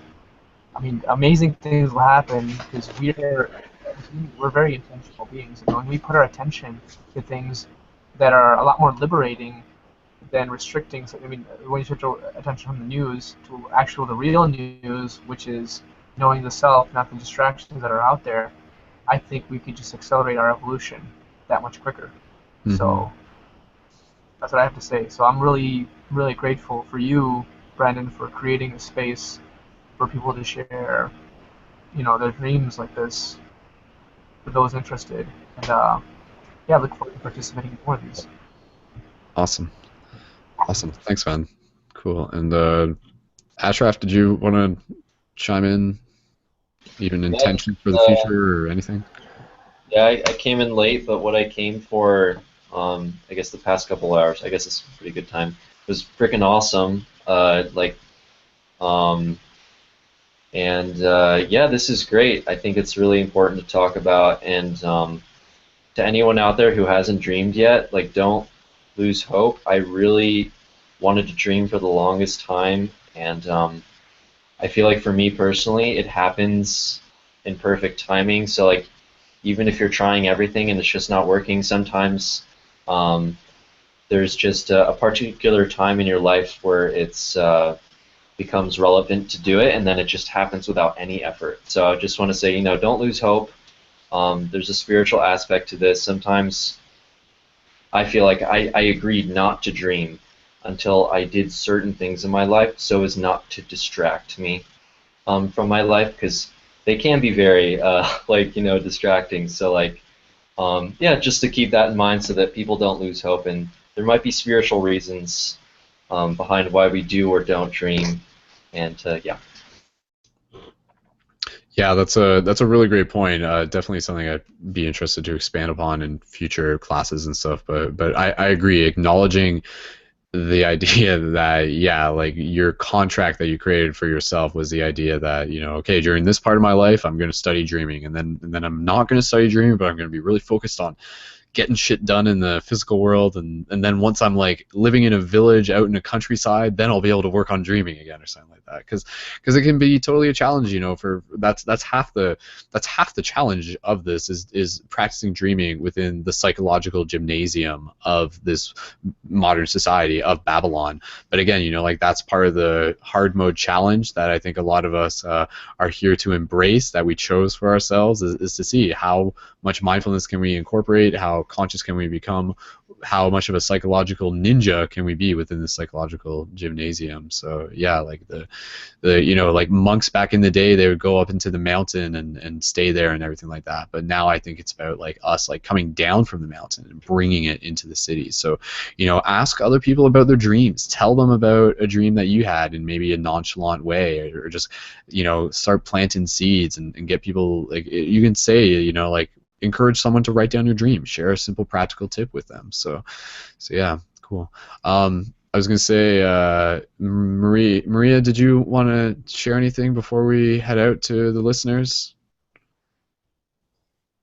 Yeah, I just want to thank you for doing this. This is fascinating. This is amazing. Actually, I feel so inspired and motivated, and the people who are on here now who are taking dreaming to like this entirely different level of experience.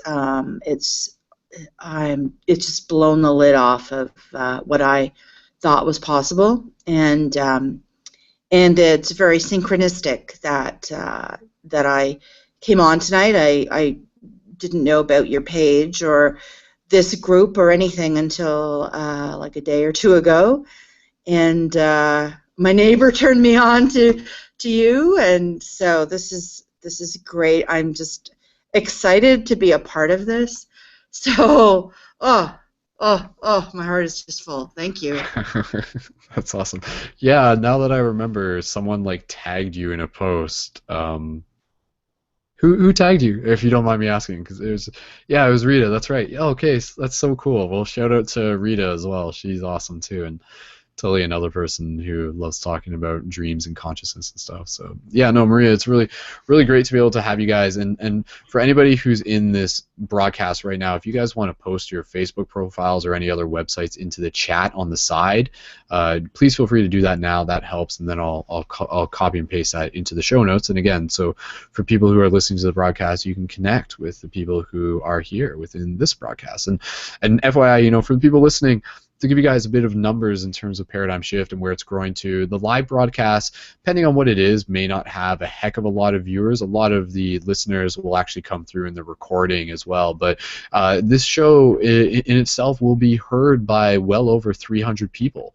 And so, I mean, 300 people who at this point are invited to take part in a call to action to, again, like what happens when all of us start paying more attention to our dreams and doing it, not just, doing it for all of us as well. So I'm really excited to see where we're going to be able to take this class. And again, like I said, we're going to get into concepts of shared dreaming and shared intention, and I'm looking forward to being able to share with you more about my dreams, and looking forward to hearing more about your dreams as well. And especially when we start having like more shared dreams and everything, that can get very, very exciting. So, practical tips. I'll just say as a simple reminder for you guys. Your homework for this week, I would say, is to get in the habit of writing down your dreams.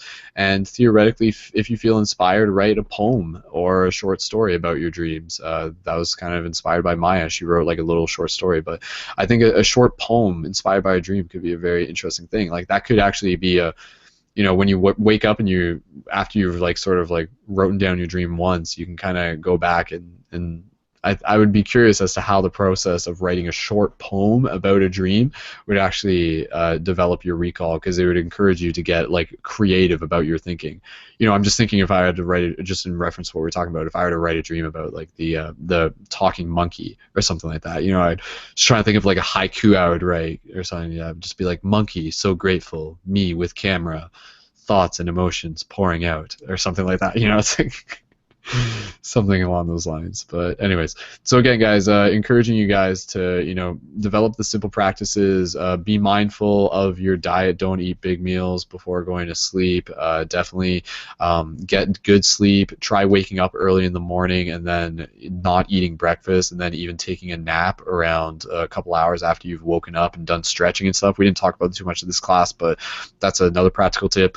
Even practicing setting an alarm in the middle of the night, and like waking up in the middle of the night, getting up out of bed, doing a reality check, and then going back to sleep, or even meditating and going back to sleep, or meditating into sleep, practicing meditation in your daily practices. And part of the reason why we practice meditation within our daily practices is because when it goes over to the dream space and we eventually become lucid, that can be a very overwhelming experience in some cases, where you'll just be so excited. The mindfulness practice of meditation can be useful for when we do become lucid in a dream, where we can just like bring ourselves into our breath and not wake ourselves up accidentally. So because that can be a common thing where the excitement's like so exciting. So yeah, and then other things would be be mindful of cannabis use if that applies to you, and knowing that the less you smoke, the more you'll remember your dreams, and it's a toss-up. And yeah, definitely just working with that idea. And the other idea would be the sexual energy, and just encouraging you guys to practice cultivating that. And if it's something where even if you just go a week to start off with, or maybe even just like a few days, depending on your routine or schedule, see what subtle differences you notice, not just within your dream space, but also within your waking state, through just like the subtle energies of those sexual energies and how they pour out into our everyday life. So yeah, that's pretty much most of what I can think to talk about right now. That's kind of the basics of it, but there's definitely more to get into. Yeah, okay, so does anybody, because I mean I talked about a couple things there, does anybody have any comments based on any of the stuff that I said there? I think G-Ride, I saw you kind of shaking your head to a couple things, or if anybody wanted to jump in, feel free. Okay. By the way, Ashraf? Okay, go ahead. Eating blue cheese or Stilton or any other kinds of cheeses, you can look it up, will give you cheese dreams. Cheese dreams. Are really trippy if you eat cheese right before bed. And forget what else I was going to say. Oh, is there a place where we can go to get notified of these events regularly? Right. So yeah, on the main website, paradigmshiftcentral.com, when you go up at the top, there's a part where it says to like enter your email to get notified. You can do it that way, though again, those email notifications usually get sent to the spam folder, because that's just the way things work. Like honestly, I'll give you guys just a bit of tech behind the news, like background information. Our email list, building an email list is a really important thing for projects, and a big part of this project. Our email list has about 750 people on it, but when I send out messages based on the information that it tells me, it says like literally less than, theoretically, like 4 or 3 or sometimes 5% will actually open, and then even less will like theoretically click and stuff like that. So definitely, if you're gonna want to get involved with future events for this, the best way is to just go and look at the event schedule online, and you'll see that our regular routine is paradigm shift team building video hangouts every Thursday, and then the dream class is every other Tuesday. And then the Paradigm Shift Destiny School is in rotation on Thursdays, and it's every 3 weeks. And then there's the Paradigm Shift Admin Hangouts, which are also in rotation on Thursdays. So if you go to the main website and go up to Tools and then Event Calendar, you can find it through there, or just on most of the website, you'll see it in the side panel or even on the main landing screen. So yeah, just kind of, and also just connect to me on Facebook at facebook.com/SkullBabylon, because you'll definitely see me posting about it through there as well on a regular basis. So there's a few ways to get notified, but definitely just being aware of the routine is the easiest one. So yeah, and I think, again, that's the exciting thing about this class, that's the exciting thing about this project, is having the consistency of the routine. And this is, again, just like our first week back. So I'm really looking forward to being able to see how the routine enables us to develop on our own journeys and within our own practices, and the stories that we'll be able to share as community. So yeah. Cool. Okay, guys. Let's literally just finish with a short 3 to 4 breath meditation.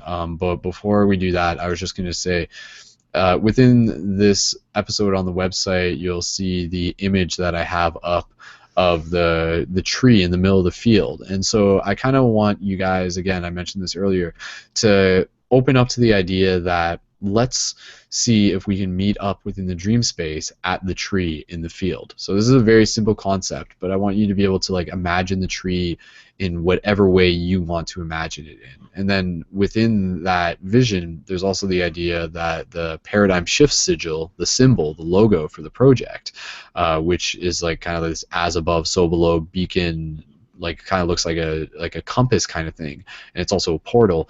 You can imagine that floating above the tree. So by imagining, it's not just the tree, but by actually imagining the paradigm shift sigil, part of the concept behind this, and this has been in the background for years, is that by imagining the sigil within our dream space, we can actually use that as a beacon to connect.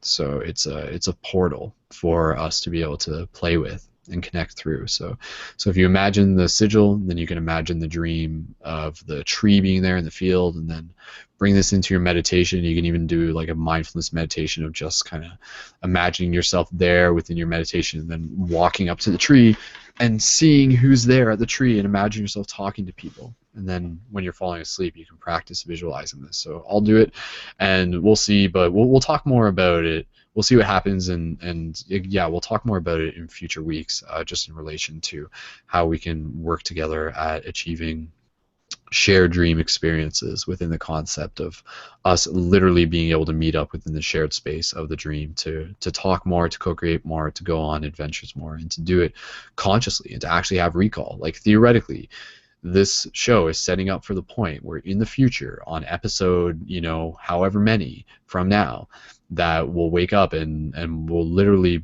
there will be more than one person who will have a visceral account of something that was a shared experience within the dream space. And that is a very exciting thing, because I feel that hasn't fully been that isn't something that we see documented very commonly within this human experience. So it's just something to be able to work towards, and it will happen without, just moving forward without expectations, but with intentions. I think that's the important thing with dreams. And then, and just kind of a final thing to go out on with dreams, do that. Like when you go into dreams, let go of expectations. That's like a very important thing, and understand kind of even what Ashraf was saying, that there's almost like another part to the universe that's kind of choosing when certain dreams come through. So really honor that, and know that like that one lucid dream that might be your first lucid dream will come through at the right time. And again, you just have to, at the very least, tell the universe that you are open to receiving. So you kind of do it. You say like, I am open, yet I have no expectations. And even some people who may be practicing mindfulness and everything, they may still have a dream. They may still go nights where they just don't remember their dreams, and to honor those too. But then the next day they might fully remember their dreams. So it's a very interesting process, and I think it's bigger than just us. I'll say that. So, but we're a part of something bigger is basically the way how it's to look at it. So yeah, dreams are a portal and a gateway into understanding more of our multidimensional nature within this reality. So entering into some very exciting territory here. Cool. Okay, guys. Let's just take that closing breath meditation. So just encouraging you guys to like sit up straight. And with this, you can visualize in your own mind the tree in the field. So you can kind of just imagine yourself off in the distance and slowly imagine yourself walking towards the tree in the field. And again, imagine the tree in whatever way. And if you can add in the sigil, imagine the sigil above the tree in whatever way that works and makes sense for you. So let's just connect with the breath. So together, gentle inhales.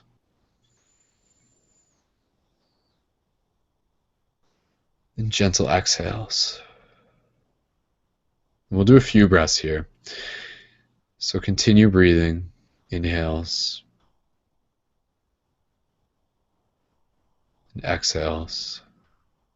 And as we take a few moments here, let's just collectively add intention and visualization energy to this image of the tree in the field with the sigil above it. So you can almost think that the more we collectively think about it, the more we actually begin to build it. It actually begins to manifest. And it begins within our imagination. But our collective imaginations can maintain its form. If just one of us was thinking of it on its own, you can almost imagine that it wouldn't have that same solidity. Now it's like multiple aspects of us tuning into a shared frequency, a shared vision. So again, just take a few breaths, gentle inhales, and imagine a tree in the field. But you can begin to bring in visualizations of even energy around the tree. Perhaps even the sky looks different. Begin to make things magical within your imagination as you slowly begin to walk towards the tree, but not reaching it yet. So continue to breathe. Imagine your environment with as much richness, as much detail. Even imagining the air, feeling the ground underneath you as you walk through the field. Feeling the texture of things. Knowing that the tree that you're imagining has a texture of itself. And there will be a point where you'll be right up to it and touching it. But at this point, simply imagine yourself walking towards it.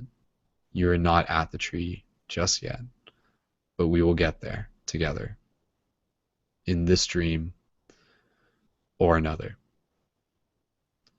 So continue to breathe.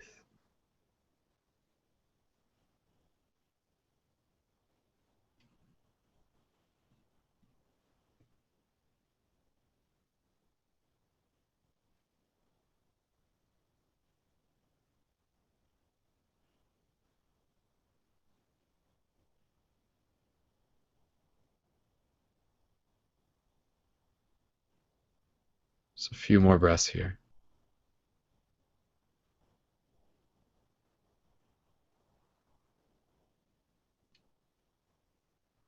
So you can almost imagine a portal, a vortex of energy that the tree itself is. Even imagining the paradigm shift sigil pulsating,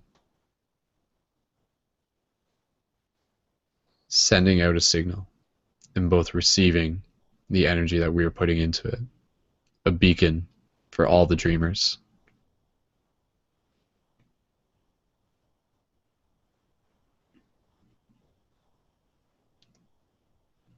So right now, just even verbalize or think to yourself, restate your intention to go to the tree, to find the tree within your dreams, to become lucid within your dream, and to even bring yourself to that tree. And we'll get more into this later, but even leaving something at a tree, turning the tree into a communal space, a shared space, an altar for our shared intentions.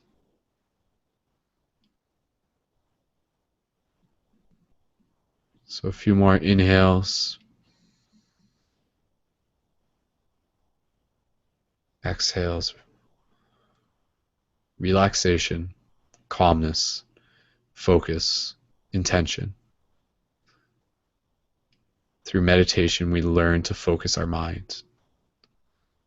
We learn to focus our ability to manifest. Hundreds of thoughts, hundreds of minds. Focus not just towards the thought of a tree, but also the symbolism of what the tree represents,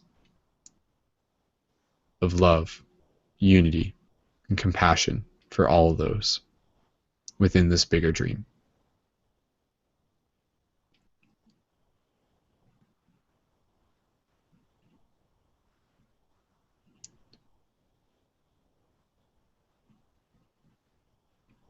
So before we leave this meditation, carry forward with you the intention of continuing this meditation even as you're falling asleep, before you go to sleep.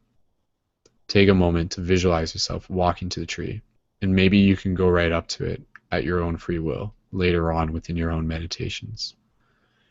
And do this as a meditation to access a shared communal space. And to do it with the intention of returning there within the astral realms.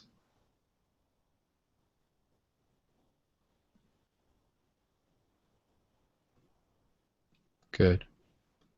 Let's take a few more breaths at your own pace. Slowly bring your awareness back to your physical body. Slowly wiggle your fingers, your toes. And gently open your eyes. Return your awareness to the room around you, or wherever you are.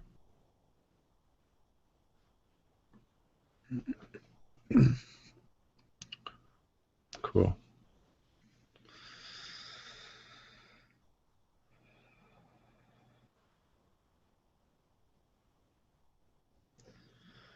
Awesome. Well, thanks again, guys. Thank you so much for being a part of this, for all of you in the broadcast, and for everyone listening to this in the future. This is, again, you know, you can think of it as an experiment. You can think of it as a shared group activity. Definitely, we're doing something, so it's making a difference. Cool, guys. All right. Honestly, just opening up the mic, did anybody have any thoughts or comments they just wanted to, if they feel called to share, like related to the tree idea, or even just anything within that meditation that they might feel they want to share? Feel free to keep it to yourself, and we'll let the listeners interpret how they choose. Cool. Okay, so it sounds like it's okay. All right, well, that's awesome, and we'll move into the conclusion of this broadcast, and thanking everyone so much for tuning into this. Little side note, you know, if you're interested in lucid dreaming and you haven't yet, please feel free to explore the website and check out the Shift movies, and in particular, you can go back and watch the Journey to Lucidity movie saga, which is the movie saga that I've directed and put online, and those, of course, are about transformational festivals, but also about the topic of lucid dreaming, and they have some more practical tips in there, and we'll be sure to inspire your spirit. And just before we were about to finish this broadcast, it looks like another new player has joined the game, and Bianca is in here, and Bianca has actually been in here in the past.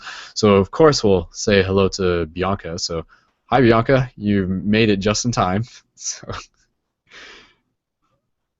feel free to say hello if you want to just add in any last thoughts about dreams, or maybe why dreams are awesome and people should be interested. So feel free to go ahead before we wrap up. I'm just saying hi, hello, and dreams, I don't really remember any of them. Not yet. But hi, everybody. Awesome. Well, cool. Again, you know, I'm honestly, like, I get excited about the about people who may not be remembering their dreams as much, because again, that gives us more space to notice, room for ongoing unfoldment and everything. So, and I'm kind of in that same boat. I'm honestly, like, right now, again, just with like where I'm at, personal habits and everything like that, I'm not fully remembering my dreams every night, but I know what I need to do to change that. And so I'm going to do what I need to do, and yeah, I look forward to being able to hear more about how through those little shifts and through those little changes in habits and consistency and patterns and all the little things, reality checks and meditation and dreaming and diet and energy cultivation and cannabis and all those little things that add together, that will make a difference. So yeah, encouraging you guys to do what you need to do within your dream practice. Cool. Okay, so Ashraf, go ahead. By all means. Just that quick thing, 'cause I had a hard time finding it. So if people want to get automatically notified and they have like a calendar or Google Calendar, you can go to live.paradigmshiftcentral.com/calendar, and there's like an auto updating Google Calendar, and I know that there's a way to like get those events to appear on your own calendar, and it'll automatically notify you. And then there's one more place on Facebook. It's called Paradigm Shift Central LiveNet. So if you Google that and then type in Facebook, it'll take you to apparently this Facebook page that automatically also puts out little Facebook notifications. So yep, just so people know. For sure. Awesome. Yeah, and that is definitely worth bringing up again, because honestly, like with the social media thing, because of Facebook things and because of, again, what I mentioned with the email list, like not actually getting into people's primary mailbox, it is a very challenging thing sometimes to let people know about the notifications for the broadcast. So definitely just once you familiarize yourself with the routine and the schedule for the Paradigm Shift Central community, you'll be able to find them that way. But always know that all the broadcasts are recorded. So even if you miss a live broadcast, just go to the main website, explore it, and you'll see through the heads-up display, the menu up at the top, you'll see the feeds, and that will have also the central news, which is where you'll find the hangouts and the classes, the quest journals, which you'll find content from community members, including dream journals, conscious articles, which are specific consciousness shifting content that we'll be working more on in the future as well, and of course the podcast feed, and that's where you'll be able to find recordings for this episode and others. So I mean, go back, check out past episodes, and if they're new to you, then yeah, enjoy. And of course, yeah, just reminding you guys, thanking you so much for supporting this project and reminding you guys to help us reach our next goal with the team crowdfunding, and that's through the Patreon, and you can find that at patreon.com/Brendan Culleton, or through the main website under the part where it talks about joining the monthly support squad, or where it says the shift buttons. Either one will link you into that. And yeah, $5 a month will get you the full shifter booster kit, and that comes with as many shift buttons as you want, and you can find out more info there. And just as heads up, I'll be making a lot of shift buttons and sending those out to all the supporters. So thank you so much to all the monthly supporters for helping make this possible. And I look forward to giving you guys more updates in the next team building video hangout. And again, the team building video hangouts will be a little bit different from the dream class. They'll be talking less specifically about dreams and more about all sorts of other awesome things that we're creating, working on, and doing in our local communities to help shift the paradigms where we are. So think about creating a paradigm shift community where you are. That's always the thing that we want to be able to encourage people. Use the quest journals on the website. Use them as a place to talk about your dreams. Simply by having that tool there through the website, it can be a good motivation to get you into sharing your dreams as well. So looking forward to that. And again, for anybody who is in this broadcast, you'll be able to connect with them online through the show notes and the information there. And please share this show with your friends. Let them know. Be involved.